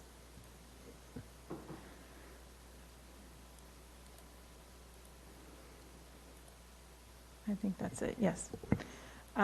So I believe the question was, could a developer come in and entitle a typical single-family plan development and then go and further subdivide those under SB 9 and create a fourplex project instead of a single-family home project?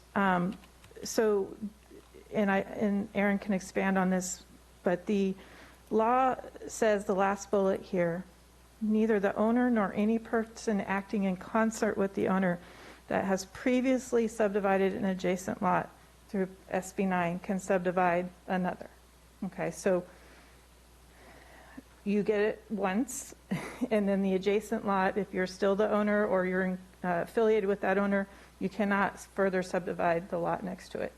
So in the scenario described, that would require a developer going in and subdividing multiple lots under SB 9, which are likely to be adjacent, so that would be precluded by the law. What if they did every other lot? That is not precluded by the law. But again, there's also the affidavit limitation. So if someone came in with every other lot for 10 lots down a street, they would not be able to sign the affidavit so they intend to live in one of those for 3 years. If they did it not at the same time but over subsequent time, we would still have the ability to track that, and I would be very skeptical that that affidavit is true, that they intend to live in all of those multiple lots. But yeah, anything can be tested, right? Absolutely, and yes. Could they have a representative living in those other lots? So the law says the applicant has to intend to live there. So it would have to be the same person processing the lot split application. Which it further leads to, as a city, do we want to take on the responsibility of mandating the 3-year owner occupancy? Right? Because if we say that's what we want, because that's how it was written, I know it says intent, but it was to help homeowners, not investors. So could we say, we're going to monitor it? Yes, it's going to take time and it's going to take money, but from a quality of life for our city, are residents okay with us spending money monitoring that? I don't know. It's just something to think about. Well, I think we can certainly monitor, and we should, just to make sure, just like we do, other new projects, make sure people are complying with the conditions of approval and other things that are put on the project. The scenario of a developer coming in with a large subdivision and then further subdividing per SB 9, I don't know that is as probable as us monitoring, individual lots throughout the city over the course of the next few years. I think that is more likely to happen than a major subdivision coming in and trying to get around the law. But you see developers all the time come in and want to double density, right? It's no different than doubling density on a rezone. I'm not saying it won't happen and they won't push it and they won't test us, but I'm saying in terms of the level of effort for staff, I don't know that's going to happen that often, that it would be a huge burden to monitor it. Alexa, I've got a question for you. How does the process of the state allowing density bonuses for developers to come in tie into this? Is there any relation with that as an exception to some of these regulations? So this particular law says density bonuses do not apply to these units and these projects. Thank you. Well, who would like to start this? Oh, I'm sorry, yes. Ms. Fonseca's question, if you could clarify when this is going to come back for final discussion and implementation. So the regular non-urgency ordinance will come back early next year. We don't have an exact date because we're going to have to research some of these questions and see what other direction we receive tonight. But ideally, it would be coming back in February if possible, but I don't have an exact date. I think she may have been referencing when an amendment will take place at the state level. Oh, I'm sorry. So that's conjecture on our part. We don't, there aren't any proposed today that I'm aware of by the legislature. So the ADU laws are kind of a good comparison. They enacted the law and a couple years later they go back and amend it or make it further restrictive. So I don't know that that's going to happen. I think it's probable that the legislature would try and amend this law again in a year or 18 months, but that is just conjecture on my part. Thank you. I do have another question. So what would preclude somebody from coming in, splitting a lot, because they only need to be minimum of 800 square feet, correct? For the unit, the lot has to be a minimum of 1,200. For the units. So what would preclude them from saying that, can they do up to 3 ADUs or 2 ADUs and a JADU, or, so that they get away with not having to pay for all of the developer impact fees? Right. So for the 2-unit developments, they do have the ability to build ADUs on top of the units that they get under SB 9. But they would have to go through the ADU application process, call those ADUs, deal with the deed restriction and all those requirements. So it has to be an actual ADU, and then yes, they have fee reductions and all that by that state law. Okay. But if they call it a primary unit, they don't get the benefits of an ADU and they have to pay the fees as if it's a single family home. They can have both. They could have a single family home and an ADU, but then the primary unit one of them has to be owner occupied under the SB 9 rules. Okay, thank you. I know it's a jumble of. For the public that's out there, this is very frustrating to us as local legislators, that we have to follow, that the state has now taken over control of local land use decisions, and it is extremely frustrating. They really didn't care what we had to say. Many of us spoke till they were blue in the face. And it really didn't matter. They didn't care how much traffic that would add leaving those cities that are on the outskirts with commute traffic now compounding into the larger cities. It just didn't make sense to us for them to do that, especially when we're trying to reduce greenhouse gases, to then be able to add double or lot split and add ADUs and JADUs.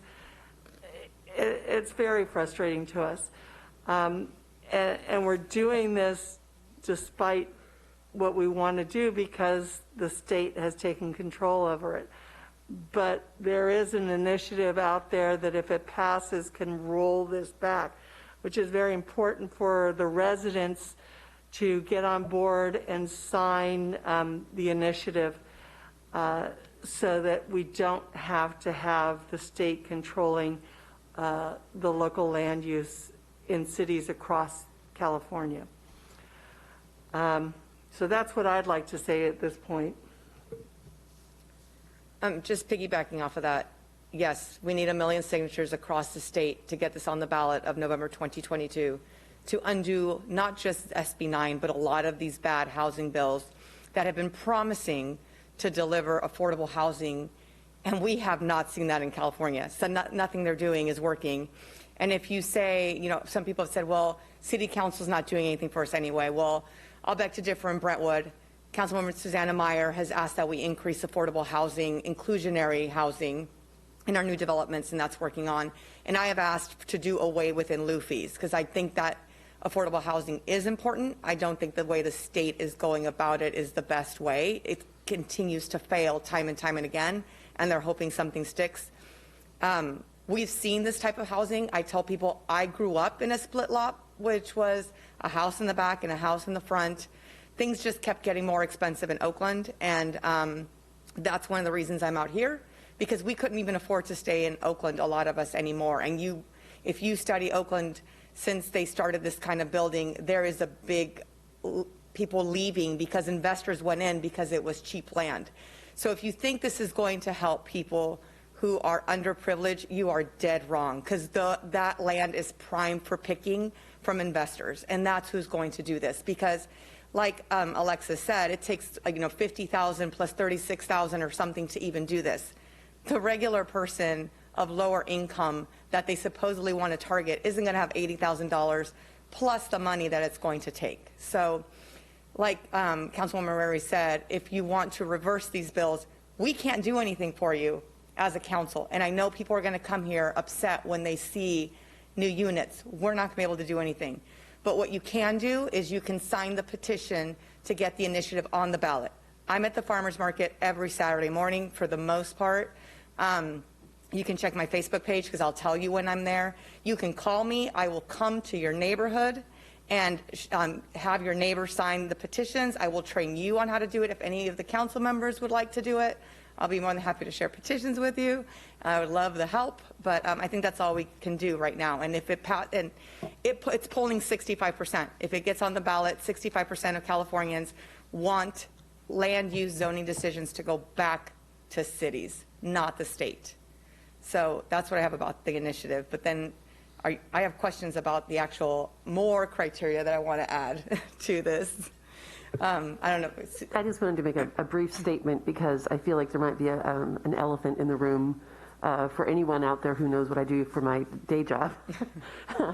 And I wanted to mention that despite working for the state, I absolutely 100% oppose SB 9. I also oppose cookie-cutter approaches to housing statewide. The housing bills that have been pending and building for the past several years have been all with that approach. What works in Brentwood does not work in LA, does not work in San Jose, does not work in Alamo.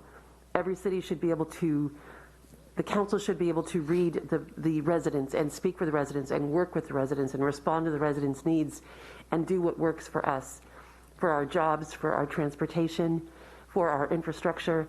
We are not the same as any of these other cities. We should not be treated the same. So I am diametrically opposed to these bills. I will say that publicly. Just wanted to be really clear on that. I absolutely don't support this cookie cutter approach. Thanks. So I have a question about trees. So if I build a new home in Brentwood, I've got to put a tree in the front. And we know that these buildings are going to take away green space. Councilmember Meyer brought it up. So one of the things that I want to also see put in there is if you're building homes, we need to add more trees. We need to add more foliage, greenery. And I think trees are the easiest thing to monitor. So I'd like to find a way to do that. The other thing we talked about is I am firmly against a lot in the back and a lot in the front. And the reason I'm against it is, again, I said I grew up in one of these lots. To get to my house, there was a driveway on the left of the house, and it was 6 cars deep. I cannot imagine what my poor neighbor had to go through, whose house was up against the fence with 6 cars deep, because there was 3 of us teenagers, my mom, my dad, my uncle, my aunt, my cousins. So we need to find a way that we're not going to impact the quality of life of the neighbors. Like today, when there's a master community, you can see they kind of put driveways in a specific way that they're not up against like the bedrooms. So like they try to plan it. With this, we can't plan for that. So I would like them to just be, if you're going to split a lot, it has to be split deep, if possible, in some way, instead of a driveway if it's within a certain amount of feet from a house on the side. Because I can't imagine like living next to a home with 3 teenagers and cars. I mean, cars going in and out every single weekend or whenever. I mean, I worked retail. I didn't get home until like 10:30. So that I think needs to look at. So the trees, I'd like to split the lots deep, unless there's some kind of requirement we can have, like how far the house has to be from the driveway, things like that. I also want people to understand, like we talked about it, but there is no more CEQA with this. So the state was like, CEQA is important. We care about the environment. It's so important to us. We want to make sure everything is green and clean. And with this bill, the majority, not Frazier or Glazier, because they voted against it, but the majority of our assembly members and senators in Sacramento said they did not care about our environment.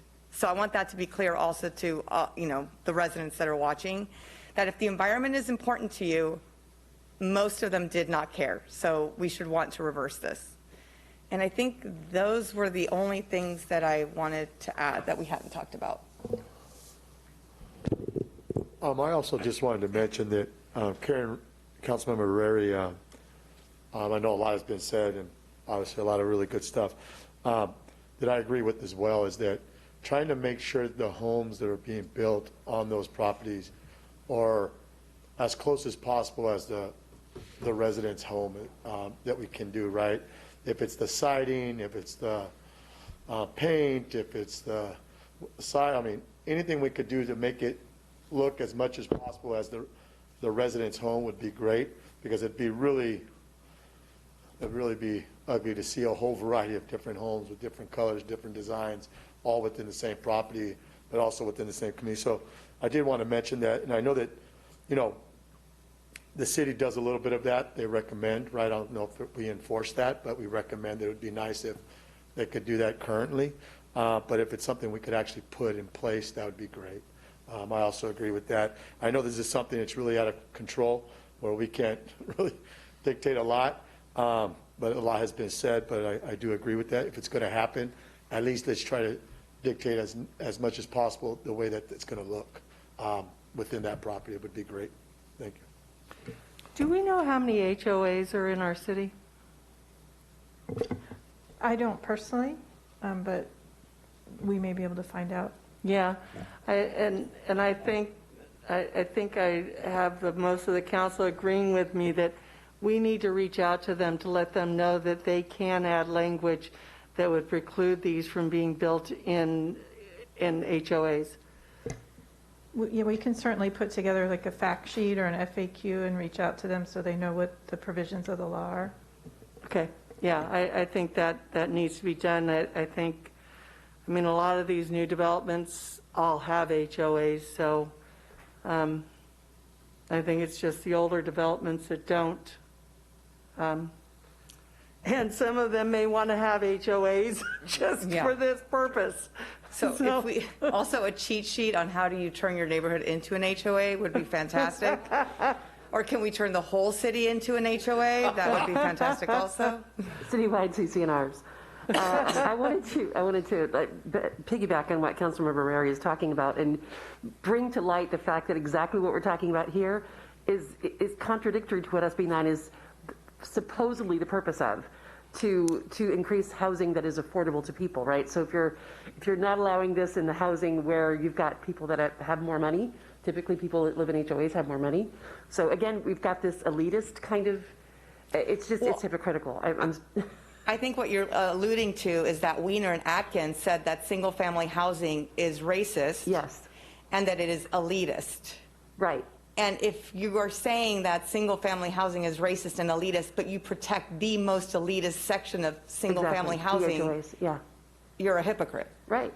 So the other part of it I wanted to mention is during this whole process of going back and forth and watching all of these hearings about SB 9, the HOA issue was brought up and shot down and brought up and shot down over and over and over again. And I can't imagine that this loophole will be allowed to move forward. If there are amendments coming, I would see this one being like one of the first to go because it's a loophole. But I also think that there are some HOAs in town that are already paying attention and trying to work towards this. But I absolutely agree with reaching out to everyone and just making sure they're as aware as we can make them. And maybe we could, I know one of the oldest communities, which is Village Drive in the Brentwood, is actually a HOA as well. So a lot of those communities, if we, I don't know if it's doing outreach, I don't know how far we could go, but making sure some of the information is also in Spanish and English, because actually those communities actually is an HOA as well, where the more, the better, right, that are aware of what's going on. And I don't know if this is the right time to bring this up, but we've all said, at least I've heard 3 of you say that you support the resolution, the initiative. We as a council could have a resolution supporting the initiative to further say, like, we're against these bad bills. So it's something we should think about. A lot of cities have done it. I hadn't brought it up because it's kind of weird for me to bring it up, but hearing, okay, future agenda item. Good. Thank you. Just keeping us on track. Sorry. Thank you, Councilmember Mendoza. Also, when you go into your presentation, your future agenda item request, I might want to also add something else to that as well.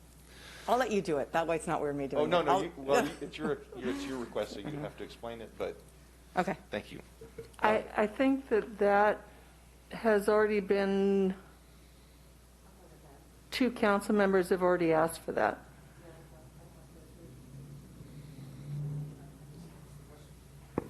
I missed what the question was. The initiative, 2 Yes, council members have already asked for that. It'll be on December 21st agenda. So in December 21st, then Next Tuesday. Next Tuesday. Thank you. Okay. So is there any more discussion on this, or do we have a motion regarding this item? Do we have to make this motion? I'll make a motion, grudgingly make a motion as detailed in the staff report, not grudgingly to adopt the urgency, just grudgingly that we have to do it. Adopt an urgency ordinance amending provisions of the municipal code to regulate development under SB 9, and for staff to look into affordable housing provisions and objective design standards and trees. Okay, we have.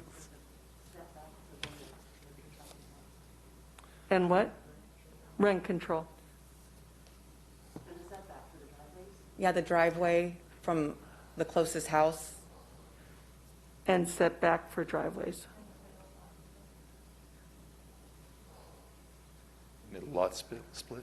And to see if we can, what we can do about a middle lot split. And the appearance of the, oh, we got that one? Okay. Yep. Is that all we need to add in there? Okay. Okay, we have a first. And a second. And a second. Margaret? An urgency ordinance amending section 16.020.060 17.100.005, 17.620.007, and 17.820.003 of and adding chapters 16.169, 17.796, and 17.797 to the Brentwood Municipal Code. Okay. We have a first and a second. All in favor? Aye. Aye. Opposed? It is unanimous. Do I have a motion regarding the design guidelines for SB 9?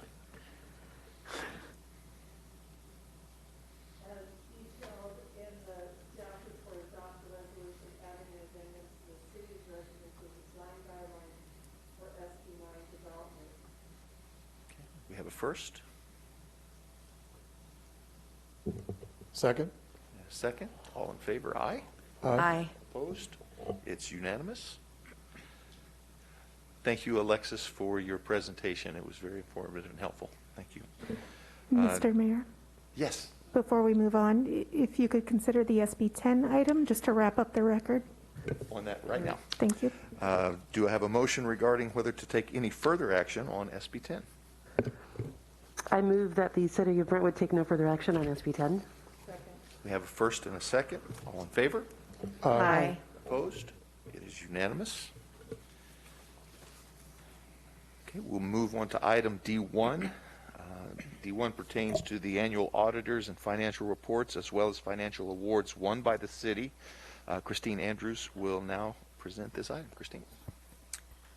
Good evening, Honorable Mayor and members of the City Council. Tonight we are presenting the city's 2021 Comprehensive Annual Financial Report, along with the results of the city's annual financial audit. Shortly, I will turn the presentation over to Catherine Ewan with Mays and Associates, who's the partner in charge of the audit, to present the audit results to you. But first, although staff presented a recent financial capacity update to the City Council in November as a part of the strategic planning process, I will provide a brief reminder of the prior year's financial results. Following the worst of the economic impacts of a pandemic in fiscal year 1920, the fiscal condition of the city continues to improve. In fiscal year 2021, demand in the housing market and continued economic stimulus from the federal government contributed to the general fund revenues from property and sales taxes increasing and exceeding pre-pandemic levels. Other key revenue sources, including hotel tax, business license tax, and development revenue, also performed strongly. The city has also realized savings from budgeted expenditures in the fiscal year, contributing to a positive financial result. All of these factors allowed all of these factors allowed the general fund to finish the year with an operating surplus of just under $2 million, or around 1.6% of operating revenues. At the end of the year, this surplus was transferred to the Budget Stabilization Fund, per City Council policy, where one half the surplus was used to pay down unfunded pension liabilities. Currently, the Budget Stabilization Fund is $14.7 million, or about 23% of general fund expenditures. This fund will provide a source to pay for future pension and retiree medical cost increases without impacting services funded by the general fund, and may also provide cash flow assistance for the upcoming strategic plan. At year end, the unassigned reserve in the general fund was $19.4 million, equal to 30% of annual budgeted operating expenses. In addition to the 30% reserve, the city has set aside $6.4 million for the successor agency payment plan, $2.5 million for the police department Fifth Beat strategic initiative, $1.2 million for other strategic initiatives, $700,000 for future Brentwood Boulevard improvements, $600,000 for the next general plan update, and $25,000 toward future city council redistricting. The city's water, wastewater, and solid waste enterprise funds have generated revenues in line or higher than what was projected in the rate study. However, due to the pandemic and state limits on service disconnections, delinquent balances are higher at the end of the prior fiscal year.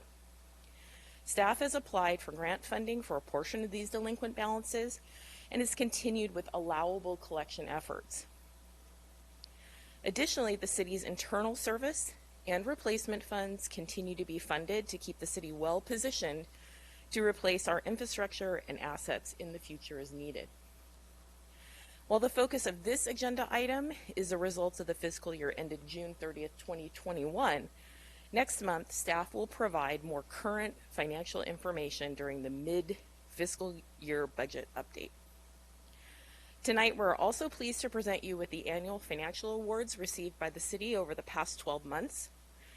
These include awards for operating budget excellence and excellence in capital budgeting received from the California Society of Municipal Finance Officers for the 2021 operating budget and the 2021 Capital Improvement Program budget. Also, the Excellence in Financial Reporting Award was received from the Government Finance Officers Association for the 1920 Comprehensive Annual Financial Report, along with the Distinguished Budget Presentation Award for the operating budget. Recognition of the city's adherence to the highest standards of governmental reporting is very important, as it impacts the city's ability to obtain favorable financing through the credit markets and provides the public with assurance that their resources are being protected. In concluding this portion of the presentation, I would like to thank the council for their continued support and the finance staff who put a great deal of effort into preparing this annual report. And at this point, I'd like to turn the presentation over to Catherine Yun from Mason Associates to present the independent audit results.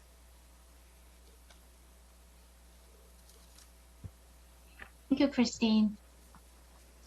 Good evening, Mr. Mayor, Vice Mayor, council members, city staff, and members of the public. It is my pleasure today to present to you the audit results of the fiscal year 21 audit. So let me share the screen here.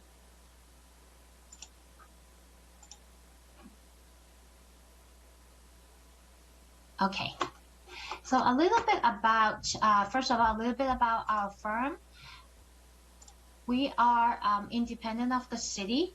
We've been in business since 1979, and we currently audit about 200 municipal entities, 50 of which are cities and towns. This year, what we conducted were the following. We conducted an audit of the city's financial statements, and we also recalculated the appropriation limit already calculated by city staff. We also have issued what we call a bond letter. And what is in progress is the federal grant audit that is called the single audit.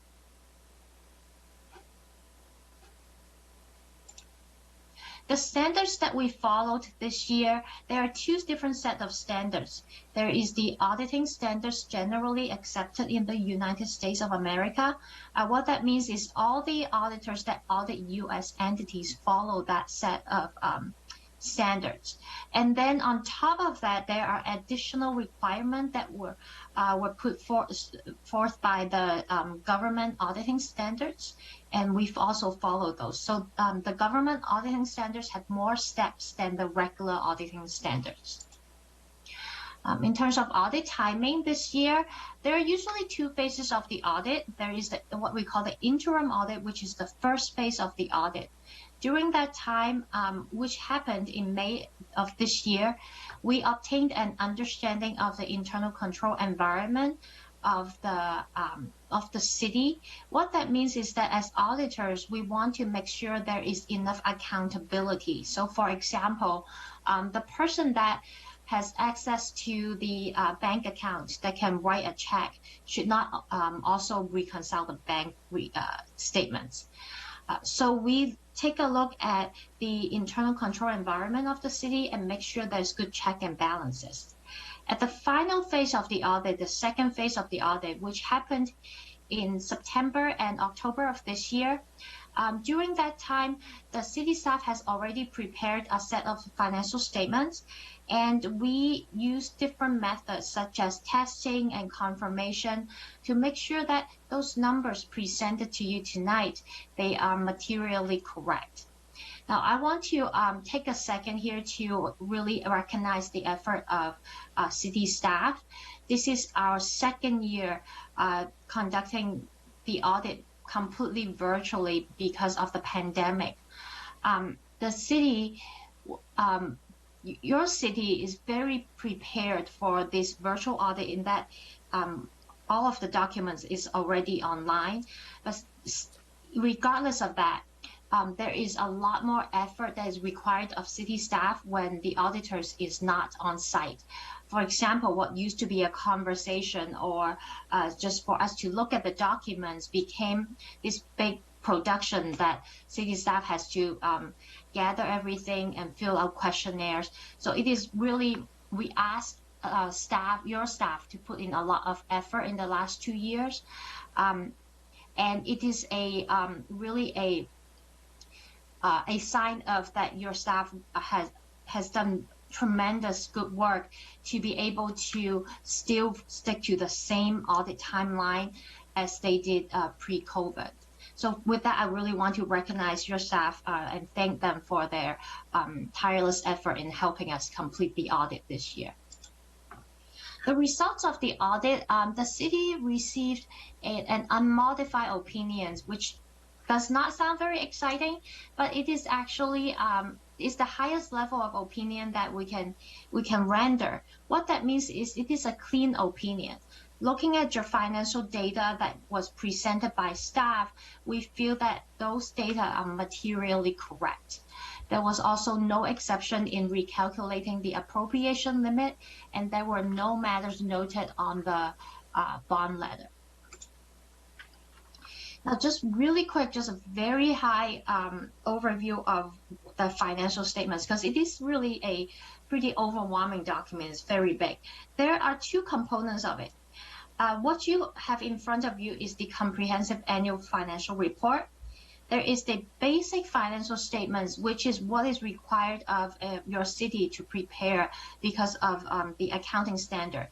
However, the city of Brentwood decided to go beyond the basic requirement to produce a set of financial statements that contain more information, such as the transmittal letter, the introductory section, and the statistical sections, to give the reader a more in-depth understanding of the city and the financial trend.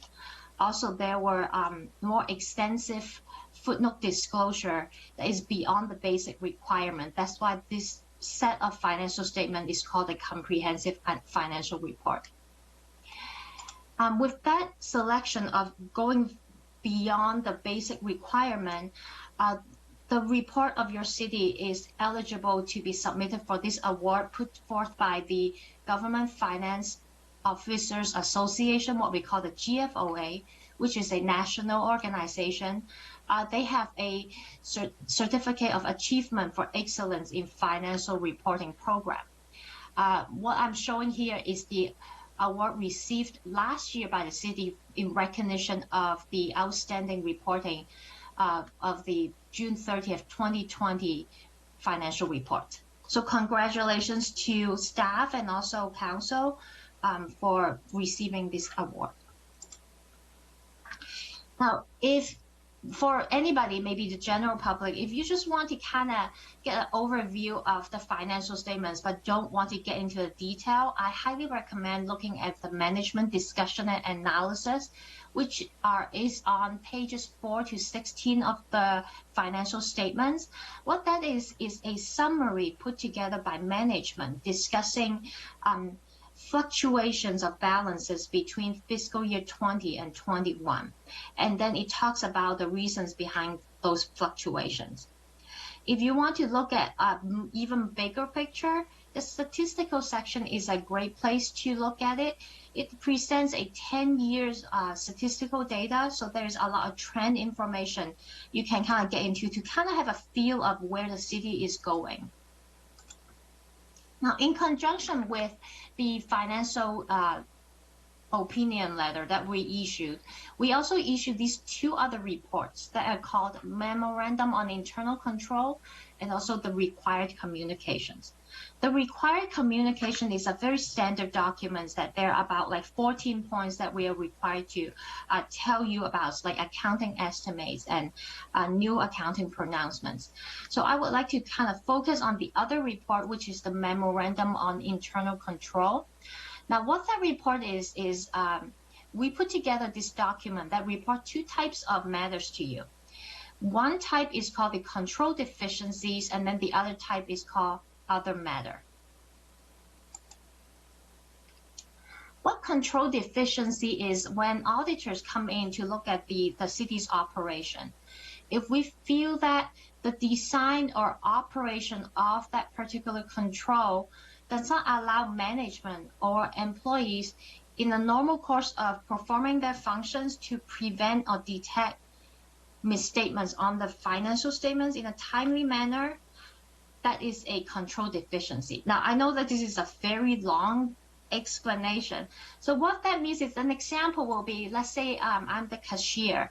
In the regular, during the regular course of business, when I'm taking in the money, if my job duties and the function does not allow me to detect that the amount recorded on the receipt is incorrect from what I am taking in, then that's a control deficiency. Like if I cannot detect any error in a timely manner, that's essentially what that means. If those control deficiencies, we deem that has a material effect on the financial statements, then we call that the material weakness. If for other control deficiencies that we feel like it warrant the council's attention, and that's called the significant deficiencies. I'm happy to report that during the fiscal year 21 audit, we did not note any material weakness nor significant deficiencies. With that, that concludes my presentation, and at this point, I'm happy to answer any questions that you may have. Thank you, Ms. Yuen. Are there any questions of staff? Okay, seeing no questions, thank you very much for your participation. Thank you. Christine? Thank you. Thank you. Okay, so if there are no questions of staff, we will open up to public comments. Margaret? I received no written public comments on this item. If you wish to speak on this item, please raise your hand using the Zoom feature, and I'll call upon your name if provided and unmute you to speak. Remarks are limited to 3 minutes per person, and your microphone will be muted after the timer has expired.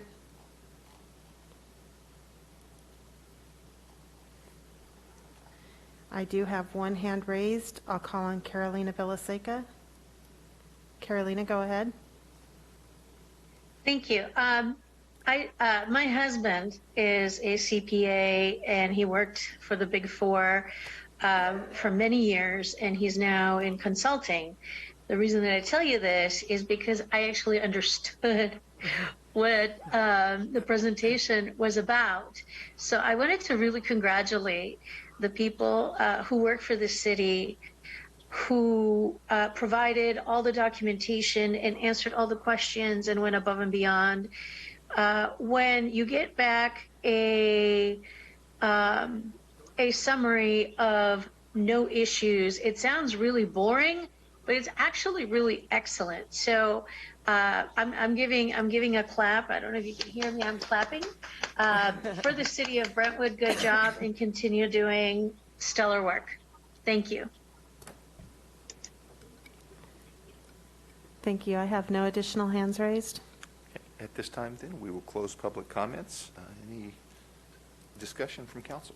I have to say, having gone through Sarbanes-Oxley during the Enron days certification, like, it's commendable you guys did this, like, all online. Like, it's a big deal. Like, I can't tell you how many hours I had to spend in conference rooms showing people all of my documentation for all of my entries and everything I did.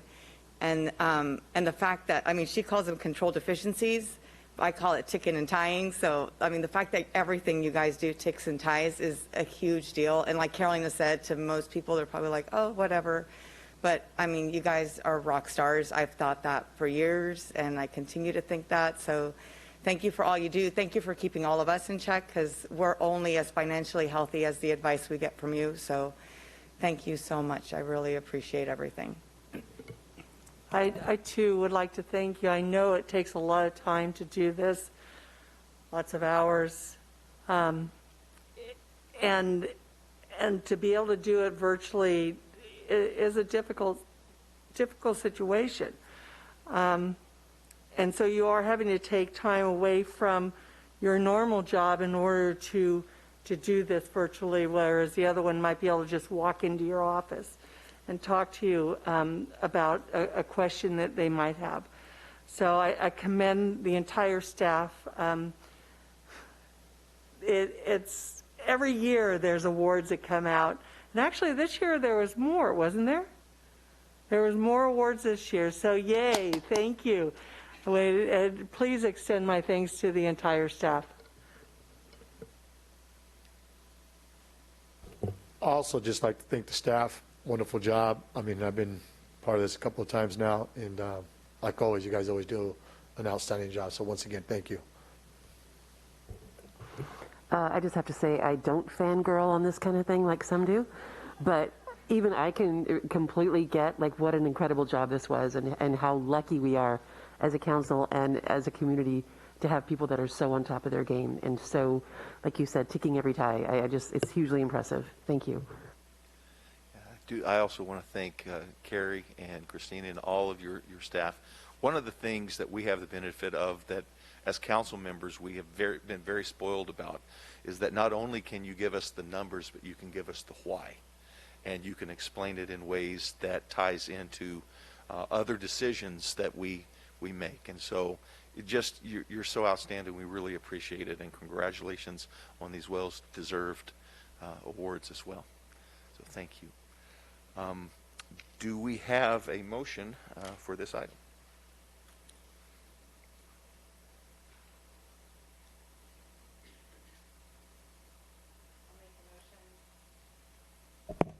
I'll make a motion to receive the report.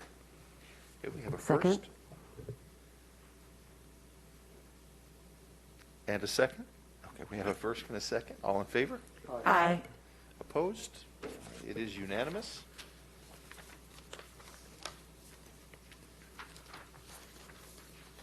Okay, we'll move into item D2, which pertains to the annual commercial beautification and facade improvement grants. And Josh Ewan will now present on this item. Josh.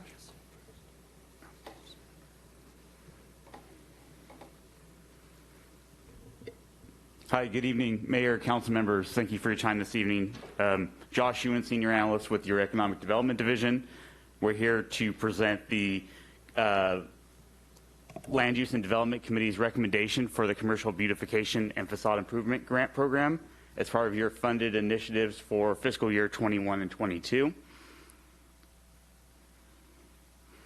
So in terms of background, your established strategic plan for fiscal year 2021 and 2021-22 included a focus area of establishing and implementing a vision for a vibrant downtown and expanding the beautification program specifically for downtown.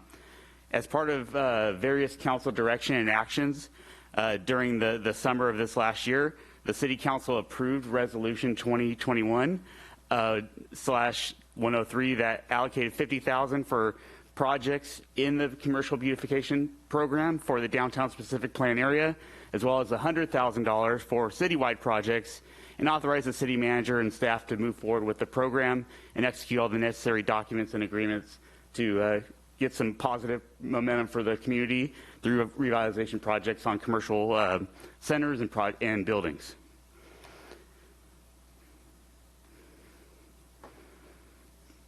So this is just a quick recap. Your downtown beautification strategic initiative for the current fiscal year is $50,000, and the citywide beautification strategic initiative both funded in full for $100,000. So the way the grant program works is it targets privately held commercial centers and commercial buildings and provides a city funding grant to offset the cost of revitalization to these centers. It's structured in a way that there are two categories of grants. One is a mini grant, which provides $5,000 in financial assistance and requires a 10% matching requirement of private funds. The second category is for a larger grant, which you'll be able to see as we move through this presentation, would be a project that's in excess of $5,000 with the city providing 85% of the eligible project costs and the private applicant providing 15% of the overall grant amount, with the maximum city grant being $25,000. So eligible improvements are a variety of common items, but exterior painting, decorative and architectural treatments, new repaired or refinished exterior building materials such as stucco, glazing doors and windows visible from the public view, which could include ADA accessible doorways, signage, awnings, canopies, and other sun control devices, exterior lighting, and landscaping. So we'll see through the application process is a whole plethora of intended improvements that our private business partners and property owners are looking to do. In terms of soliciting interest into this grant program and making it available to both the downtown and the overall community, staff in the Economic Development Division did post all the grant documents to our Economic Development website. We sent the grant documents by email to over 2,000 businesses located in the community. We posted all the documents on our social media channels through Better in Brentwood and the city's social media pages such as Facebook. We did an interview with the local media group to talk about the benefits of the program and how it could work and benefit a commercial property owner or business. We coordinated with the Brentwood Chamber of Commerce as well as the Downtown Brentwood Coalition to get the word out. We requested assistance from the Community Enrichment Division to possibly target those properties or businesses that could use assistance in uplifting through the grant program. We also posted an electronic Zoom tutorial about how to apply for the grant, and then met in person with multiple property owners and business owners throughout the community. Upon receipt of the grant applications, we packaged all of them and went to the Land Use and Development Committee on November 1st to score, rank, and recommend that this full council move forward with that recommendation and the approval of the grant awardees for this fiscal year, not to exceed $150,000. So in total, we received 17 applications for funding, and the committee, so thank you to council members Rary and Mendoza for your time and really doing a lot of hard work, analysis, and being able to make the recommendations here today. And what the committee decided at that time was having a recommendation for 3 grants for the downtown specific area and 7 grants for the citywide toll area, which will bring your overall expenditure, if the council does choose to move forward tonight, to $150,000. So the recommended awards by the Land Use and Development Committee, here is a summary of the 3 top ranking applicants for a total of $50,000. So these projects will dramatically revamp and revitalize these privately owned properties and buildings. There's a range of different types of uses, ranging from retail to services and quick serve and food service and that sort of thing that are all included here. And be glad to go over any of these should there be additional questions. In the citywide recommended category, there's a listing of ranked projects, for a total of $100,000, and those are included in your staff report as well as identified here in the presentation. Again, if you'd like to go over any of these, I'd be glad to do that as well. So with that, just want to say thank you to the council. This has been a great process for staff to be involved in. The business community has been very responsive to your commitment to improving commercial centers and properties throughout the community, and it's been a very good program to build goodwill among our business community and our various partners. out there. So with that, staff is recommending adopting a resolution approving the selection and award of grants for the commercial beautification and facade improvement grant program for fiscal year 2021-22 in the amount of $150,000. Thank you, Josh. Are there any questions, clarifying questions of staff regarding this? Can I ask what the criteria was for turning down the grants, the ones that did not get approved? Yes, great question. So the Land Use and Development Committee, after quite a bit of work and coordination among the committee with staff, based on council direction, we first established the program on August 26th of this year, that if a property owner or business received prior grant awards through other grant programs such as the outdoor dining furniture program, which came out of the COVID-19 pandemic as a robust program, that those applications would not be eligible for grants in this cycle. So there were 3 projects, 2 in the downtown and 1 citywide, that had previously received grants, and those are detailed in your staff report. And then there was 1 project or application that was incomplete. The business owner just wasn't able to complete the application on time and didn't have enough detail at the time of the Land Use and Development Committee meeting and moving forward with recommendations. Thank you. Okay, any further questions of staff? Okay, seeing none at this time, then we will open public comment. I'll turn it to you, Margaret. I received no written public comments on this item. If you wish to speak on this item, please raise your hand using the Zoom feature, and I'll call upon your name if provided. And unmute you to speak. Remarks are limited to 3 minutes per person, and your microphone will be muted after the timer has expired. I do have 1 speaker, Carolina Villaseca. Go ahead. Yeah, just 2 questions. 1, are you going to do this for fiscal year 22-23? And would something like removing a payphone, where the payphone is gone, but the structure is still cemented to the parking lot, count as a project? Thank you. Thank you. I have no additional speakers with their hands raised. Oh, I do have 1 more. Oh, nope. Sorry, yes, I think his hand has gone up and down. Mr. Dorman, did you want to speak?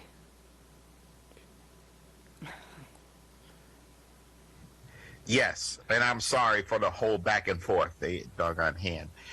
Just really quickly, because I caught the tail end of this, but I was looking at the $150,000 and the beautification.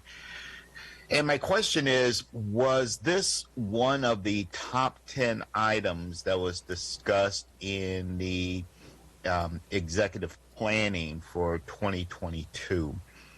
If it is, my question is, why, out of all of the more important issues, why this one is up first?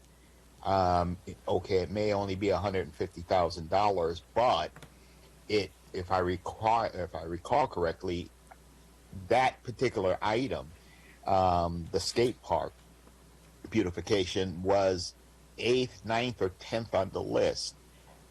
So hopefully someone from staff can answer that. And hopefully when council thinks about this, they'll take that into consideration if this is indeed one of the discussion items from a couple of weeks back. Is it, how did it make the top? How did it make it here so soon? And thank you. Thank you. I have no additional speakers with their hands raised. Okay. At this time, then, we will close public comment, and I'll turn to staff. I think it's very appropriate to answer, if we can, both Ms. Villaseca's question as well as Mr. Dorman's. Yes, we're glad to, Mayor. Thank you. So first and foremost, should the council decide, based on budget availability and your strategic initiatives, as well as every other various initiatives that you have going on, should you decide you could work through the budget process to potentially allocate funding or direct staff to come back with identified funding for fiscal year 22 and 23, At this time, I don't believe there's a identified direction on how we'd like to handle the program in the future, but staff would certainly be very receptive to your direction. In response to eligibility of improvements, I certainly think a outdated phone that's not being used could certainly be eligible if it's in front of a commercial property or commercial center. And we'd be glad to be responsive to that request if it were to come in and present that to the Land Use and Development Committee as well as the City Council.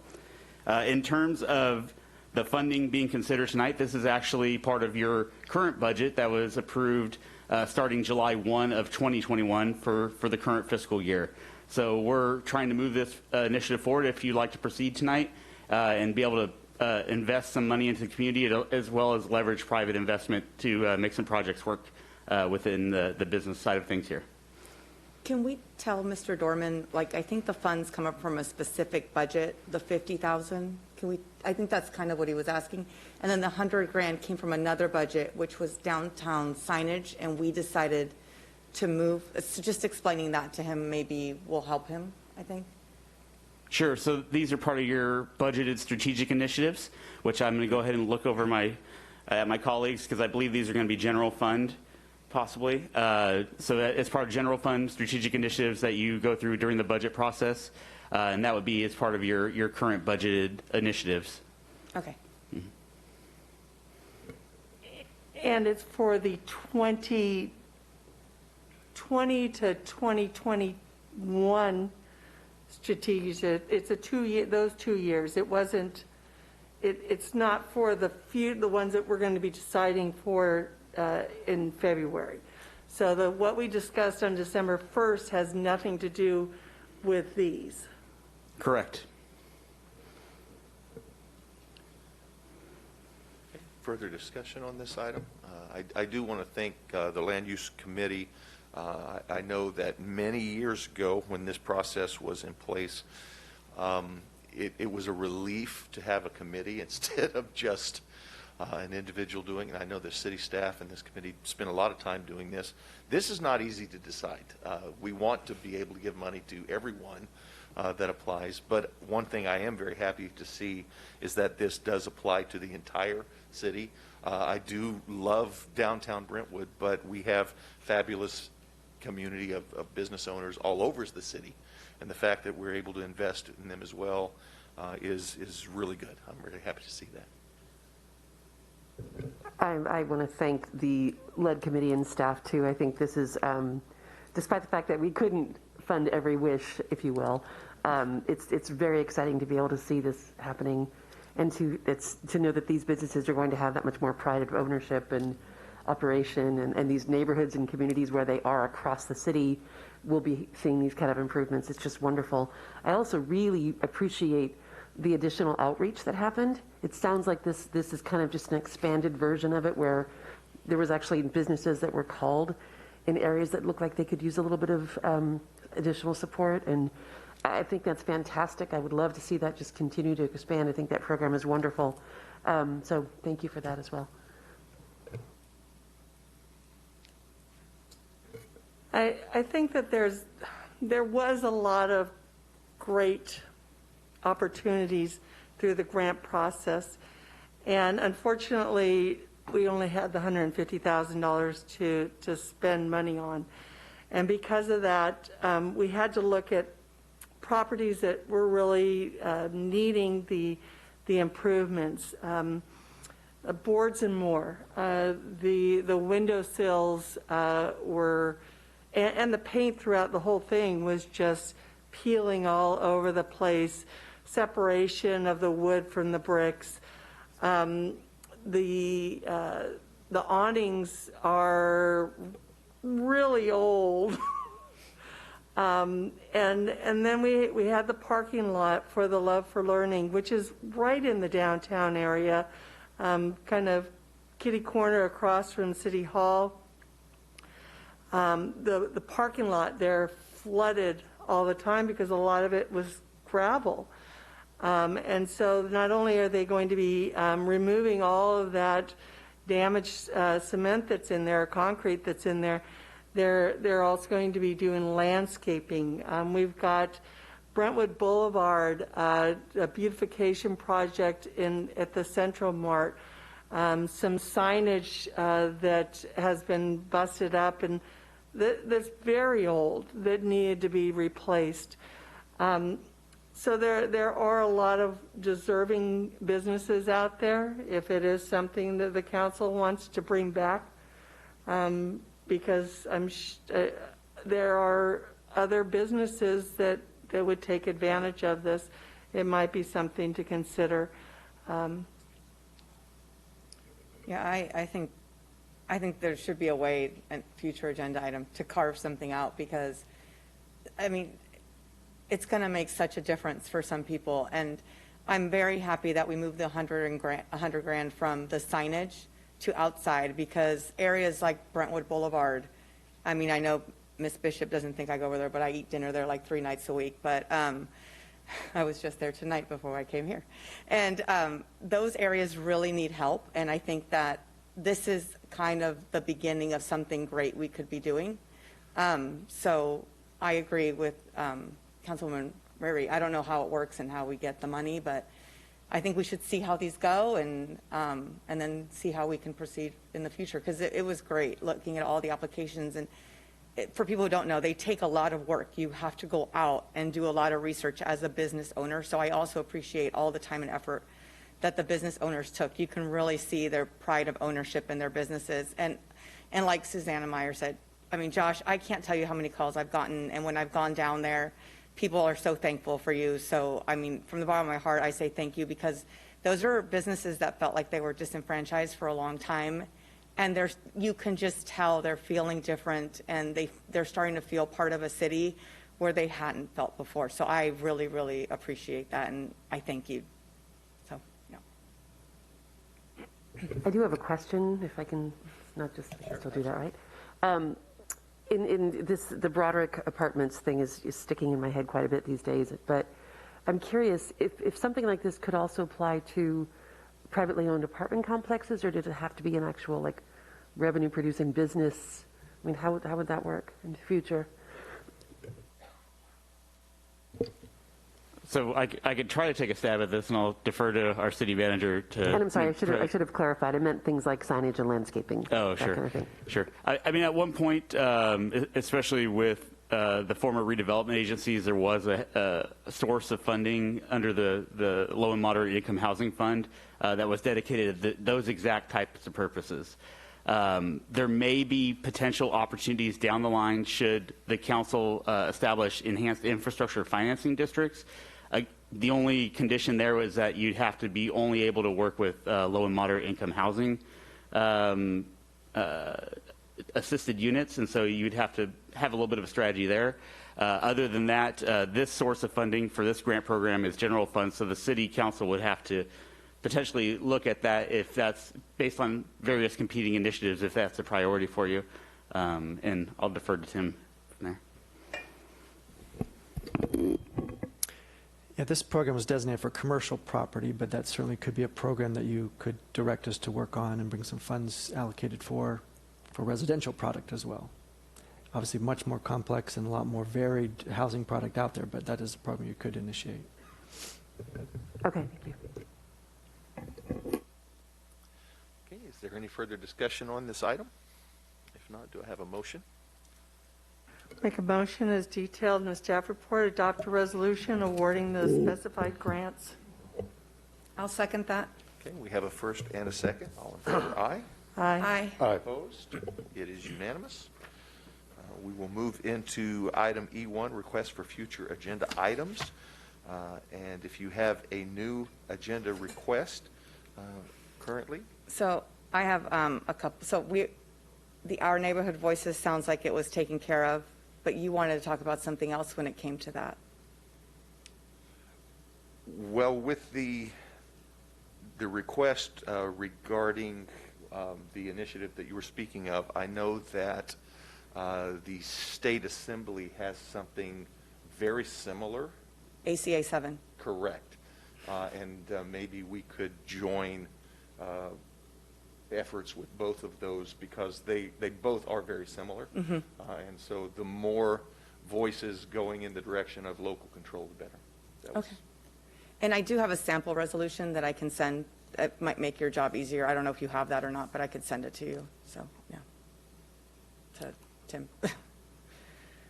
But so, on top of that, about a year ago, I know it was during election time, Claudette brought forward banning oil and gas from the city. And we know our neighbors are doing it. Antioch is doing it. Alameda County has already done it. I don't know if you know, but that permit for the oil and gas drill 1,000 feet from the homes is moving forward. Cal Gems has approved it. They are going to unplug a well and then put the filthy water, which can be radioactive, back into another wells because, they have to use a lot of water. So I want to talk about, and that doesn't have to be right now, but because I know we're busy but maybe early next year, banning of oil and gas drilling in Brentwood.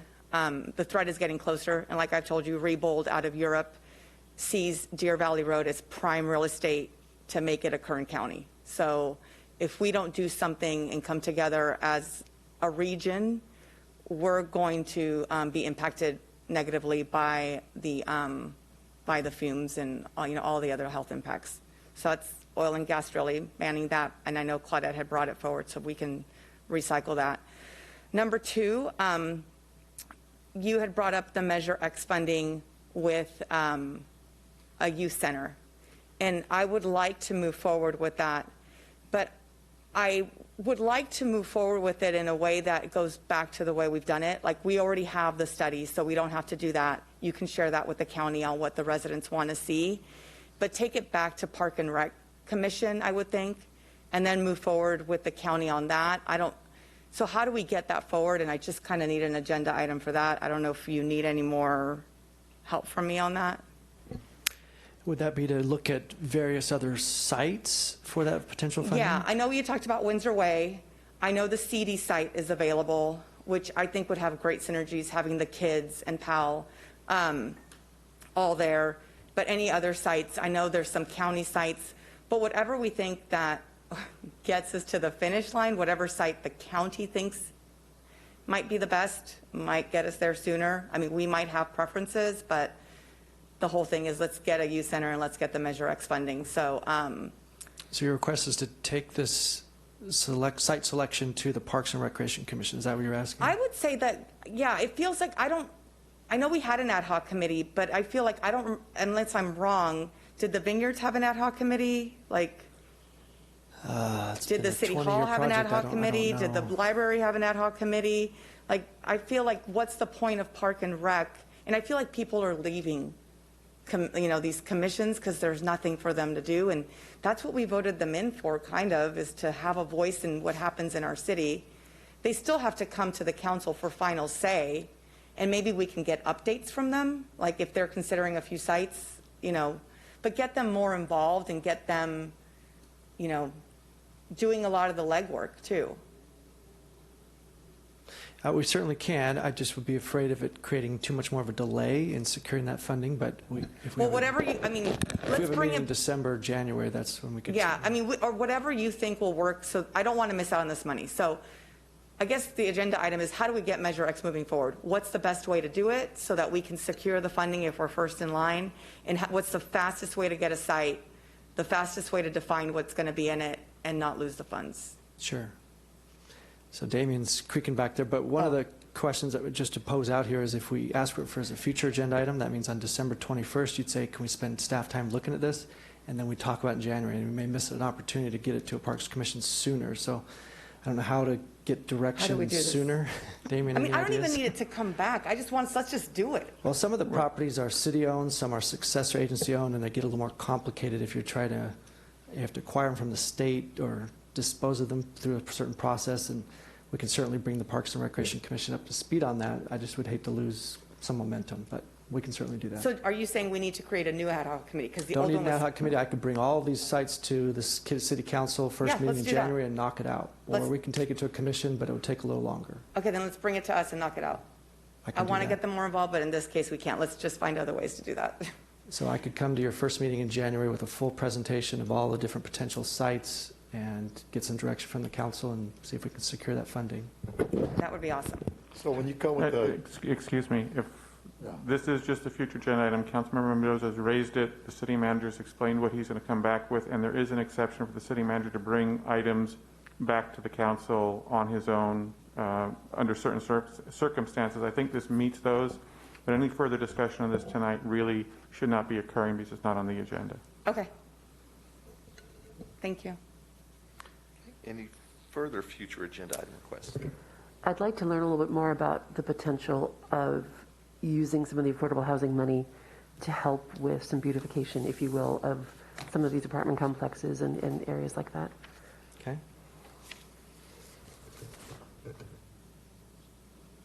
Is that enough? Yes. Okay, thank you. So we could come back with affordable housing options, the different funding sources that are out there, the ones that we have now or that we could go pursue that could be used.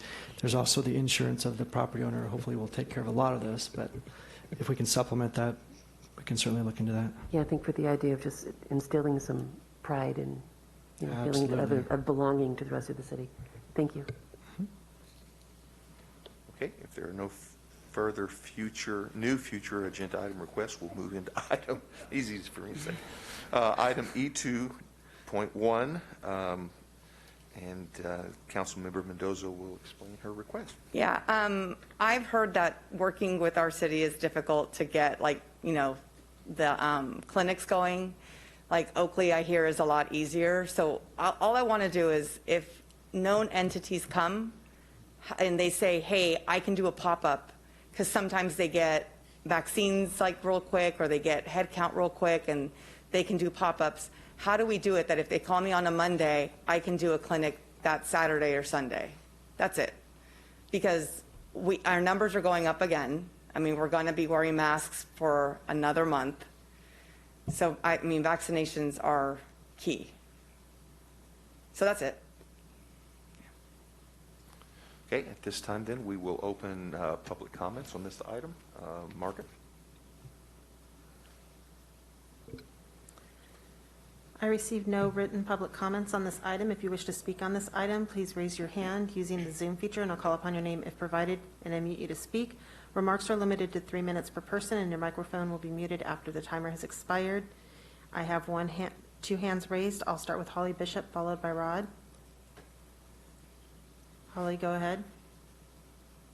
Hi, I just wanted to quickly say that I'm not opposed to the vaccine mandates, but I think there has to be factual information out. Wanted to tell you that children under 18 years old have a 0% chance once they get COVID of a death rate, but they do have a 0.27% chance of death when they're vaccinated with Pfizer, and a 0.25% chance when they're vaccinated with Moderna. This is public information from the CDC VAERS report. And I just really think that this has to be noted. Thank you. Thank you. The next speaker is Rod, followed by Danny Dorman. Rod, go ahead. Yes, thank you.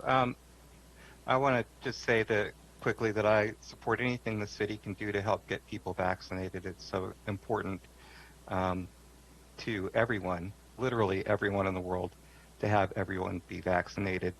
And anything that the city can do to assist with that is something that I would support wholeheartedly. Thank you so much.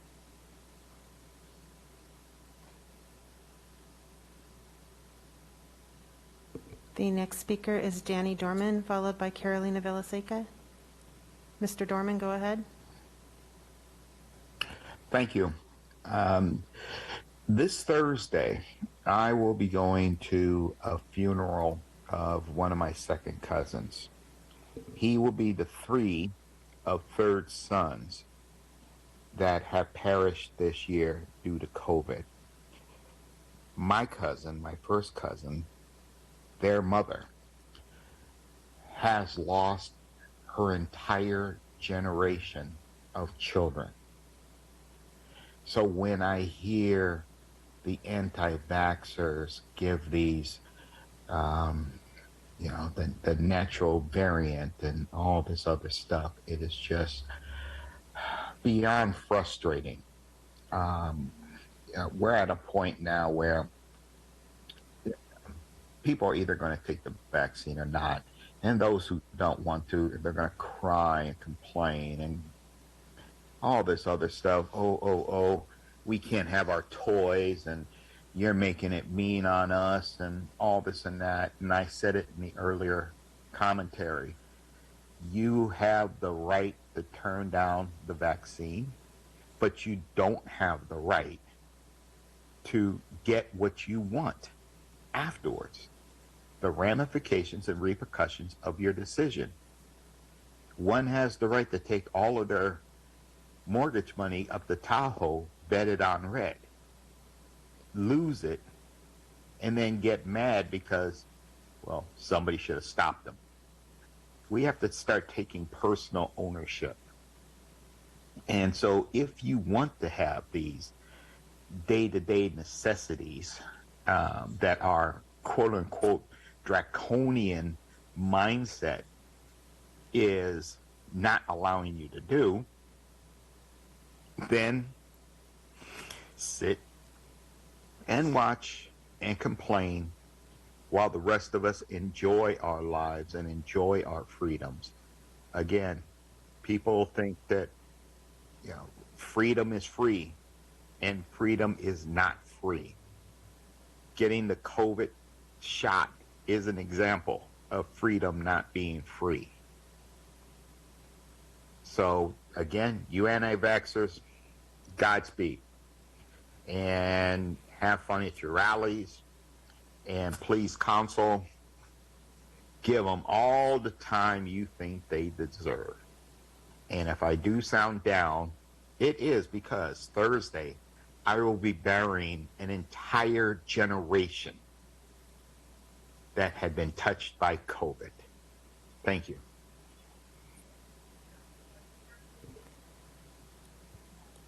Thank you. The next speaker is Carolina Villaseca, followed by Marisol. Carolina, go ahead. Hi. One last comment regarding this. I don't take advice from people who don't have my family's medical records and medical history. I go to people who have been caring for my family for years and have the opportunity to look at their medical record and medical history, and I let those people give me advice on what to do. My son's pediatrician lives in Brentwood, has practiced in Brentwood for a very long time.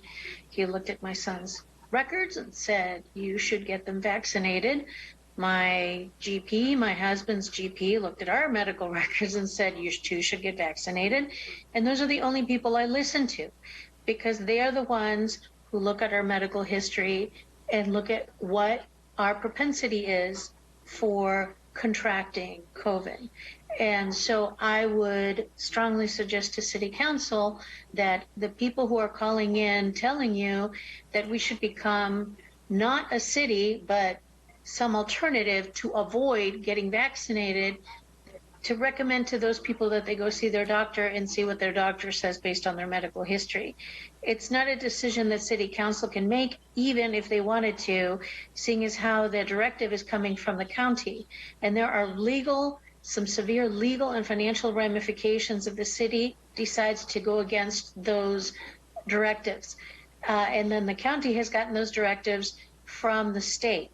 So people's energy would be better spent signing the petition to overturn SB 9 and give control of our zoning back to the city than doing this. Thank you.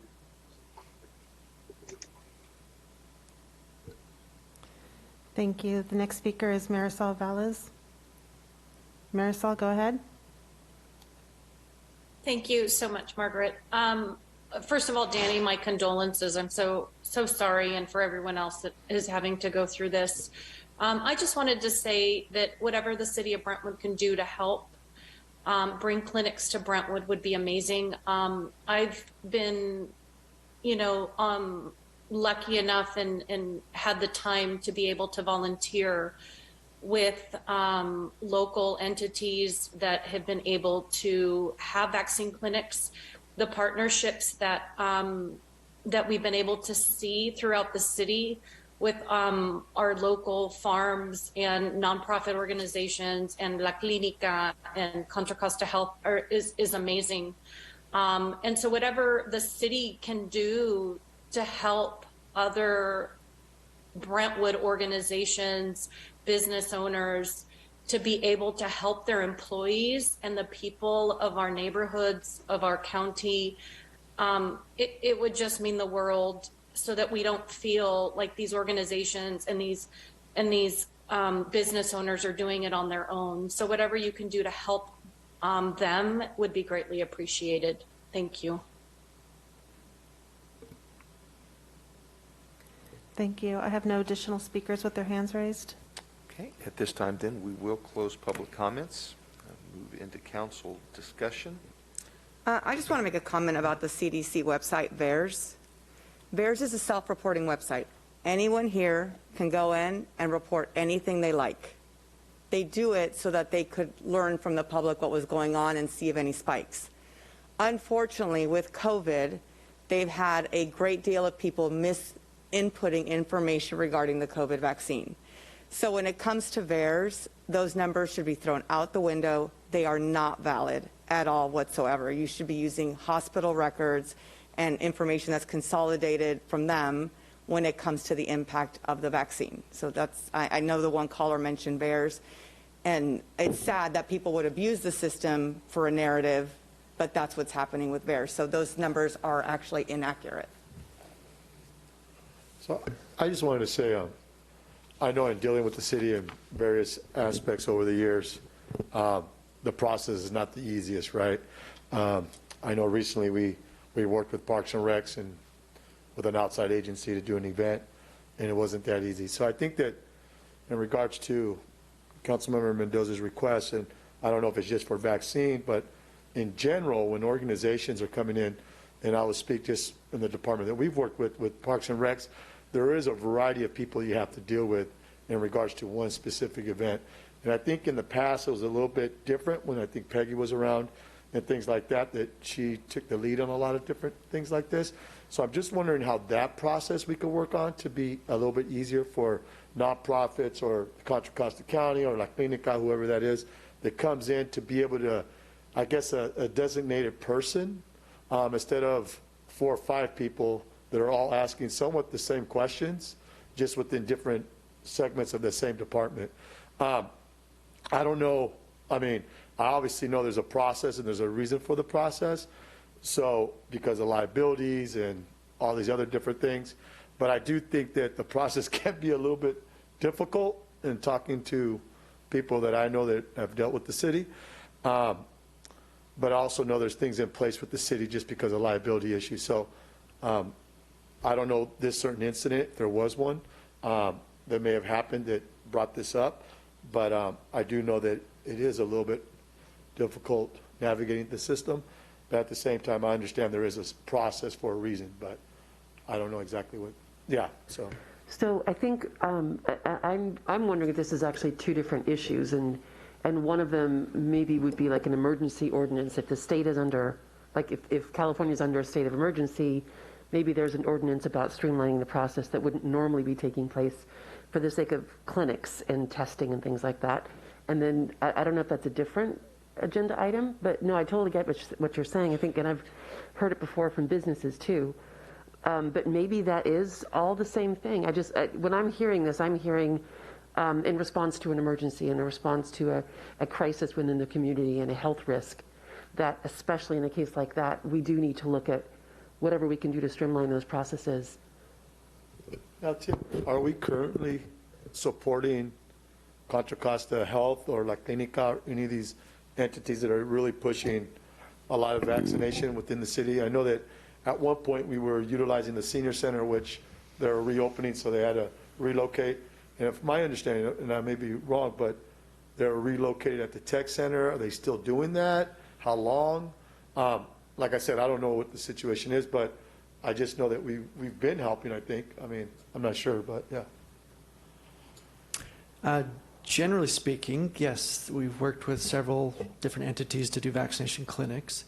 I believe there are 4 entities right now doing vaccination clinics in the city, but we have a long-term lease with the county who has a third-party provider leasing the tech center portion to do, I believe, both testing and vaccinations. So that's currently in place, I think, through March 31st, something like that. Bruce is on the line, and he can clarify anything further if needed, but we're willing to work with any clinics. The issue that I think that came to bear is there was like 2.5 days to get it done, and the county backed out at the last minute. So we want to try to expedite and streamline this as much as possible. The events that you were referencing, there's a lot of moving parts, and that requires a little bit more cooperation than just a rental of a facility.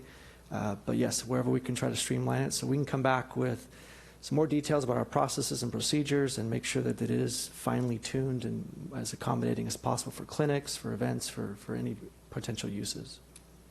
Yeah, I mean, what I heard is that they would have had to gone to the Board of Supervisors to get like signatures, and there just wasn't time for that because of the way their meetings work. Oh, I didn't even hear that. Oh, yeah, okay. That's what I heard from the county, and there's no way they could turn that around. But no. So it's just, I mean, I know that it's just paperwork and it's just a process. It's just updating a process, again, just for like emergency purposes, and then maybe another process for ongoing.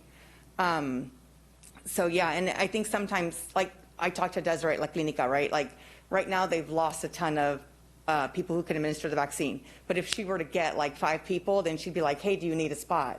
You know, that kind of thing. So if anyone's looking to administer vaccines and needs a job, let me know. But so that kind of thing. So it's just, I know we try to tick and tie everything, but sometimes it's like, hey, we got an opportunity, let's seize the moment. And how do we seize that moment and not get in trouble? Absolutely.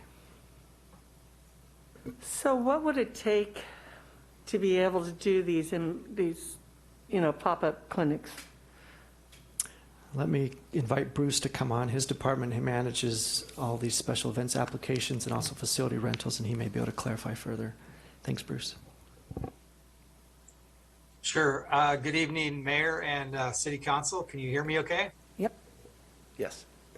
All right. So, yes, we would appreciate working with any vaccination clinic that can that has the opportunity to come and move forward. So basic things we need to know the time, the schedule. We need to have insurance, some things like that to protect the city, to protect our liability. So, but anyone can call me and I can help facilitate the process through our staff. And we should be able to work things out pretty quickly. We just need to be able to schedule facilities, work things around, but we should be able to do this very quickly. And we're willing and able to work with the different groups that want to do vaccinations. So,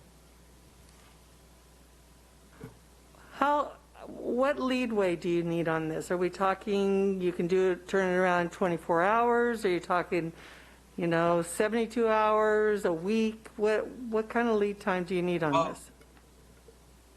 It really depends on the group and be able to get the information that we need to be able to move it forward. For example, something like insurance, we just need to be able to get the documentation from the different groups and work that through our risk and liability to see, to make sure that the city is covered for things like that. So, reasonable lead time. We need to be able to connect with staff, check to make sure facilities are available, and work through some basic logistics to be able to make it work. So I think a day would be challenging, but we should be able to do things within a week or a few days if the group has the paperwork and the insurance.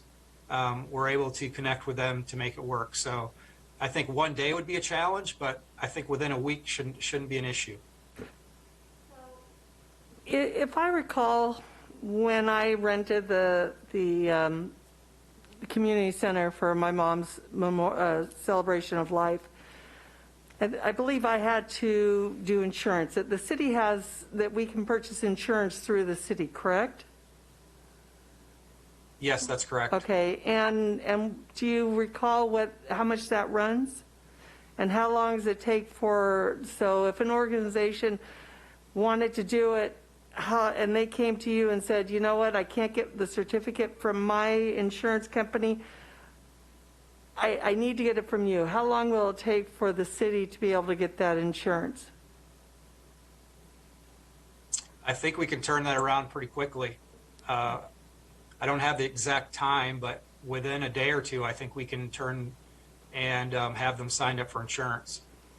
Okay, and we are currently redoing the contracts with the county through the end of April, correct? That's my Yes, recollection. I believe that's correct. And the county works with La Clinica and with HIAS del Campo. Do they work with another organization as well? It seems like when they initially had a lease with us at the senior center and then moved it to the tech center, they had a third-party provider through the state that was doing a lot of the testing. But I think with the vaccinations, I'm not 100% clear. Maybe county staff, but I'm not sure. Is it possible to add those two other organizations and to the contract, since they are utilizing those two to do their clinics? Another way of answering your question, if we have their insurance, we're not going to ask for it twice, right? So we can keep some things on record to try to expedite when they're ready to do something again. Is that Well, close? no, I mean, well, yeah, if they're on the contract with the county, and the county is the main organization that has the insurance, then we wouldn't need to have the insurance. I mean, because the county's got that insurance there that they've given to the city, correct? That's getting in more Damien's department, but if we executed an amendment to an agreement that included other parties, and we're saying that the insurance of one party is covering the insurance of those other parties, we'd have to make sure that they're in agreement, and that's all copacetic, but that's more Like if they're Damien's using a shop. proxy or something like that, like you're saying, like they're using someone, like it's the county's clinic, but La Clinica is going to administer it, but they're using, it's all organized by the county. Yeah. Or it's Yeah. being paid for by the county, and the people who administer it are these employees from La Clinica. How would that work? Well, I'll jump in here. So these are specifically the kinds of questions that we need to have answered so that we know who is liable for, any kind of issues that were to come up. So what we can do is, if the council so desires, we can be proactively reaching out to these organizations to see if they need facilities and how we can help. That's kind of what I'm hearing from council. If you would like us to be, we're basically open right now. If people contact us, we're willing to work with them and see how we can make this happen. I think, Bruce, one of the things, that we've experienced in the past, right? If you're the agency that's overseeing the project itself and you want other groups to come and be involved in that, and you're not going to actually run it, but you're going to use your liability and your insurance, that you would have to put them under as an additional insured for those specific days and times that they're hosting things. Because let's say if another organization does something and gets hurt or whatever, if they're not an additional insured underneath that larger organization, they got no backing, right? So I think that if it's a large organization like the county has to be okay to put these other parties in as additional insured so they're covered for whatever they're doing for that period of time. Yes, absolutely. Yeah. And so if we can work with the county to add those other organizations onto their insurance as... And that might be where it gets complicated, just because now you're going to talk to either, I don't know, the board or their insurance and all their people. That's going to be a little bit of a process for the county to say, we're willing to take whatever organization underneath our umbrella to insure them. So the process, I'm not sure, I'm not the county, but that process may not be easy, because I even know within our organization, there's certain steps you got to take before you're going to take that liability. But I think Maybe the if- point is valid. If we can get insurance, if we can get things in advance and make sure everyone's additionally insured, whatever we can do to help expedite this, we'll definitely take a look at that. And like Yeah. Bruce said, be more proactive and reach out to them in advance as well. That's what it sounds like. Like maybe like at the next board meeting, they decide who's going to work under them, and it's just one thing on their agenda, and they approve it, and then it's like it's done, and then we know that that is from now on that insurance covers these entities. Absolutely. Yep. Great. Okay, do we have a motion on this item then at this time? I make a motion that staff spend time and resources on streamlining the vaccine clinic process.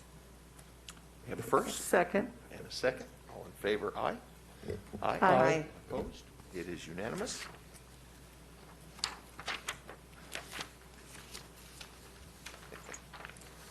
Oh gosh, one more.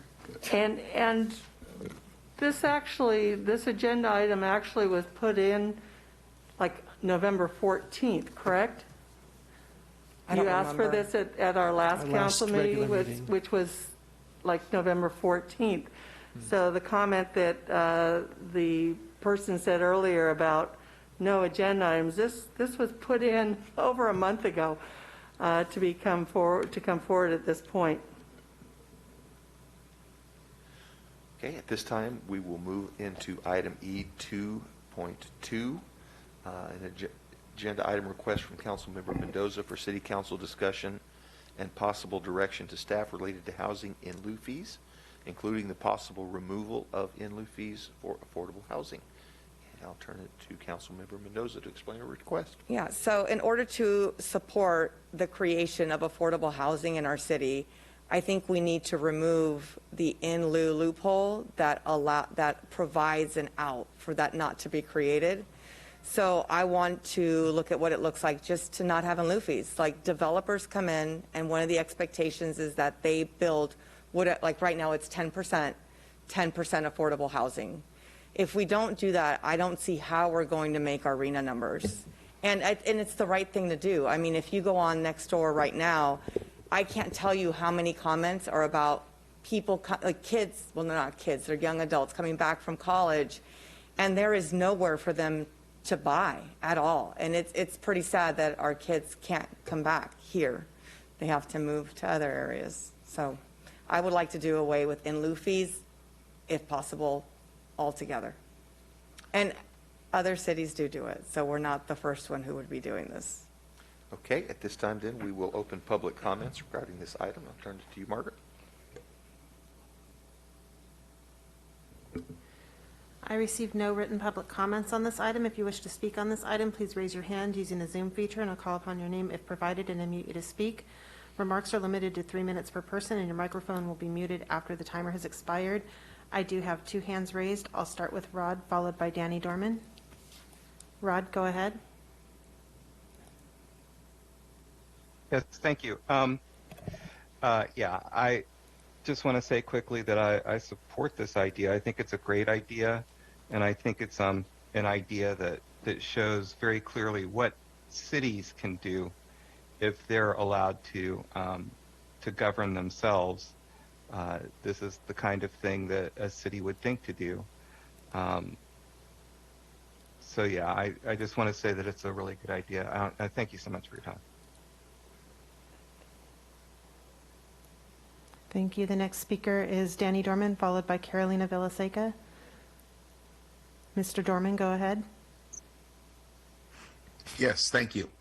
Excuse me. When I heard Jovita mention in-lieu fees, I just had to jump up and say a few words. That has been the greatest ripoff of our city, the easiest dodge to prevent affordable housing. Don't know if it's through greed or convenience, but it's akin to slipping the doorman a couple of dollars so you can get a good seat at the restaurant. And that has to stop. This whole, we can only build 10%. And then they design the homes in such a way where, we just can't do it. Let's slip you a couple of dollars. That needs to be changed. And I hope that it is fully eliminated and force the developers to come up with a way where their wallets just can't speak for themselves anymore. Thank you. Thank you. The next speaker is Carolina Villaseca. Carolina, go ahead.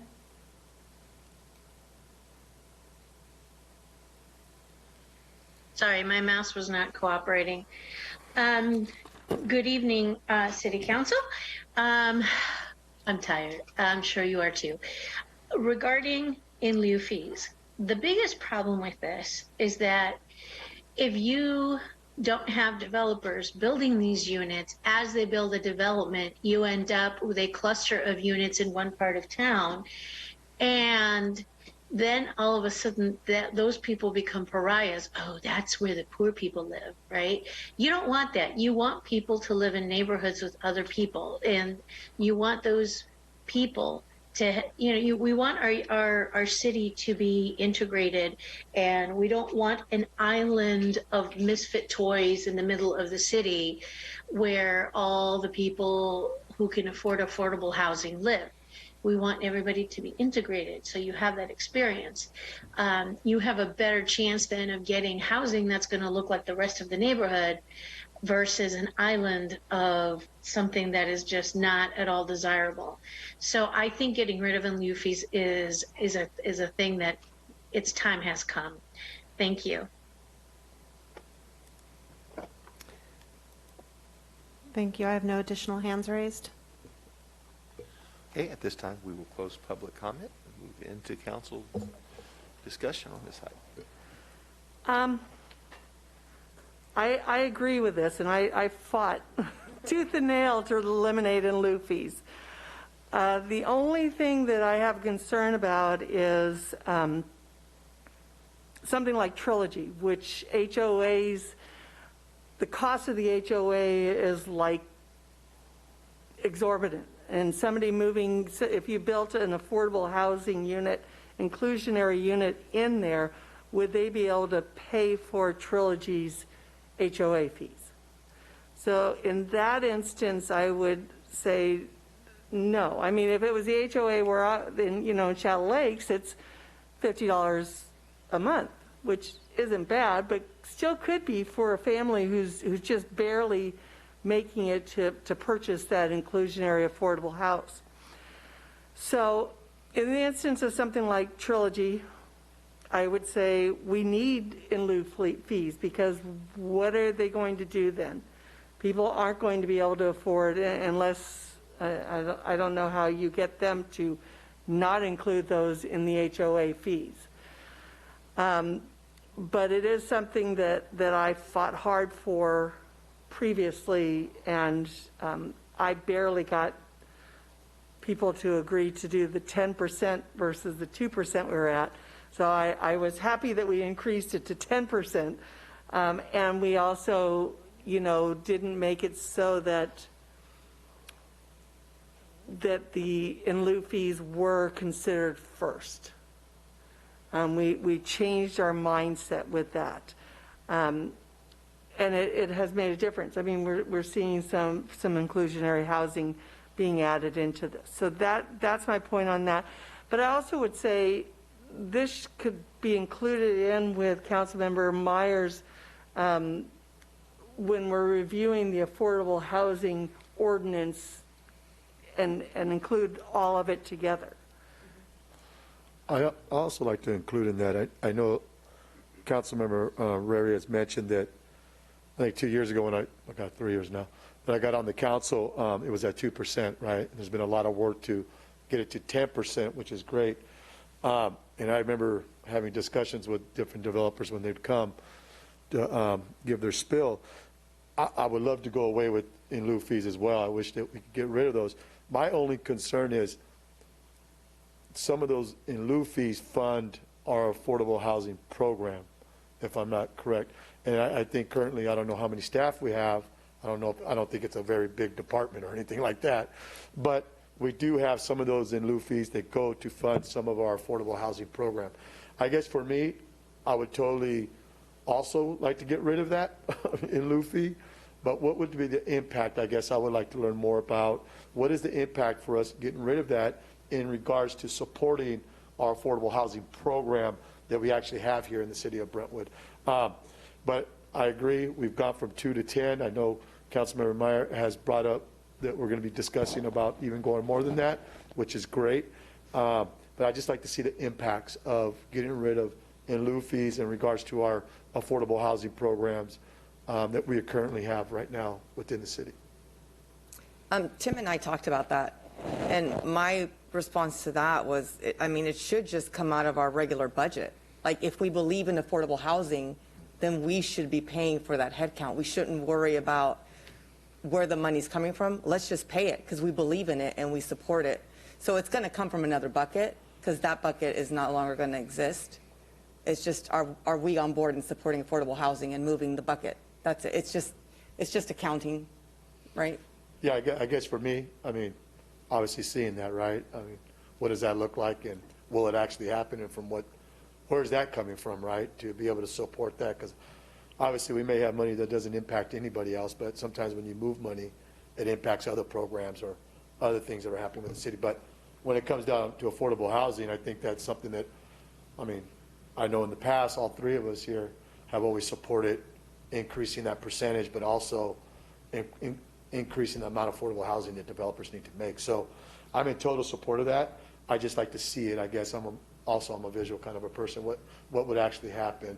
Because we do have a really good, I'll be honest with you, a really good affordable housing program currently within the city of Brentwood that, wouldn't want to see that being impacted. So would you be okay with having the money come from another bucket, or are you apprehensive about spending the money if we don't have the program? Like, what's your apprehension? Do you think that we can't pay for it? I don't have no apprehension. I just like to see it. And then after that, make the right decision that is right not only for the programs that we currently have for affordable housing, but also building more affordable housing.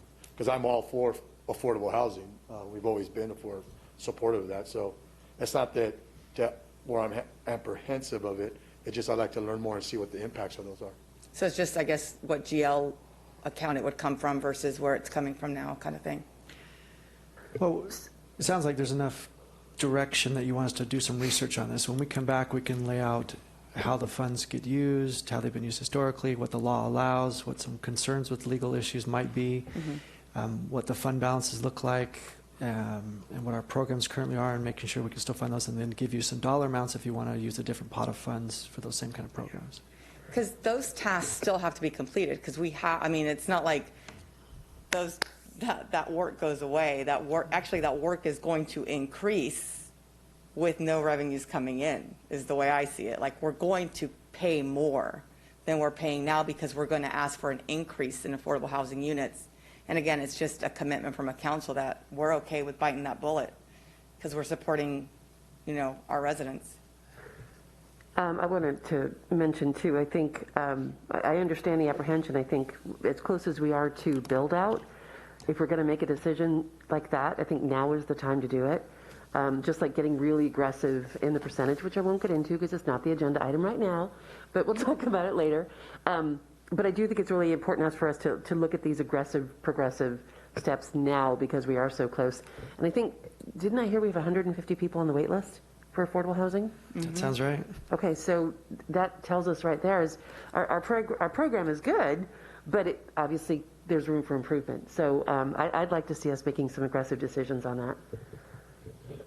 I agree with what's already been mentioned. I would like to see this as a component of the overall affordable housing conversation. That way we have clear direction, clear answers, and we know where, exactly like you were saying, we know where all of these funds are going to be, what we need to do if, in the future to not only maintain it whenever build out does happen, but this has got to be something that we can't end whenever there's the build out, right? This is something that's got to be financially sustainable for the families that we're taking care of and the families that move in. And I think every one of us have probably talked to many families, my family and everyone I know that has kids that want to move back to town, or the working class families that have been here.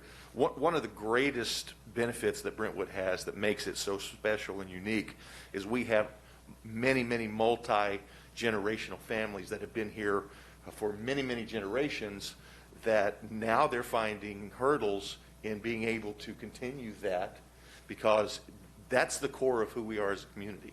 Our families aren't only families that have moved out here recently, but we also have the roots of the families that have been here for, over 100 years. And so we want to make sure that they have the resources to continue that as well, so that we can address the serious need of affordable housing. So I would like to see this absolutely come back as a part of the whole conversation, so that we can have one decision to take care of it, so that we don't have to try to push it off or fix it later. Let's do an in-depth fix on this, not just a Band-Aid. Yeah, they really are part of the same ordinance, so 2 parts to it. So coming back, and I think we're scheduled February, Alexis, tentatively. Ish. And when it comes to Councilman Rary's comment, can we actually research, can we have HOAs as part of their affordable housing program not be able to charge the HOA fee if it's affordable housing?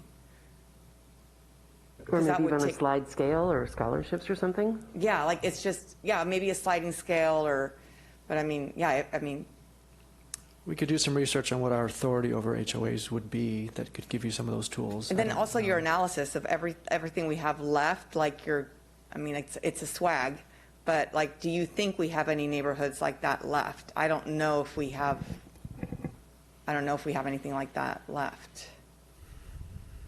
We could forecast a picture of what's undeveloped yet in the city that may come in that this would be relevant to, and that would give you some kind of estimate of what's left. Yeah, there's the new development between Merrill Gardens and Somerset 2. That those will probably be in Somerset 2's HOA. But those are already done and dusted, right? The application's already gone in. We can't, that's going backwards. With no affordable. Well, but has that come through the lead for affordable housing? I don't know if but we can come back when we come back in February and give you an analysis of what's left, but maybe it's March now if there's a little more analysis.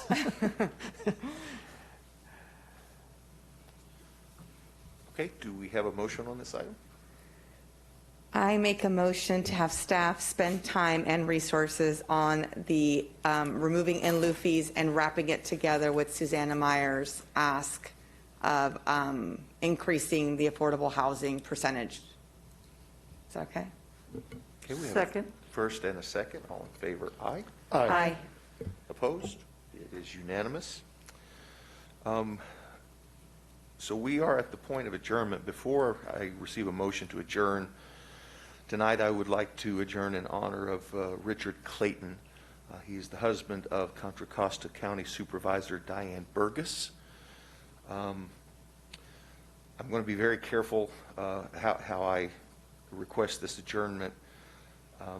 There are many in the community that were not aware of this and this situation, and Supervisor Burgess has put on her personal website the information for those that would like to contribute in lieu of flowers. There is a nonprofit that was very dear to Richard Clayton as well as Diane Burgess called Guitars Not Guns as a nonprofit to donate to. But if you'd like more information regarding this situation, you can go to Supervisor Burgess' site and get that information. But I would like to adjourn tonight in honor of Richard Clayton. And if we could keep Supervisor Burgess in our thoughts and prayers during this time. Do I have a motion for adjournment? So moved. We have a first. Second. A second. All in favor? Aye. Aye. Aye. We are adjourned. Thank you, everyone.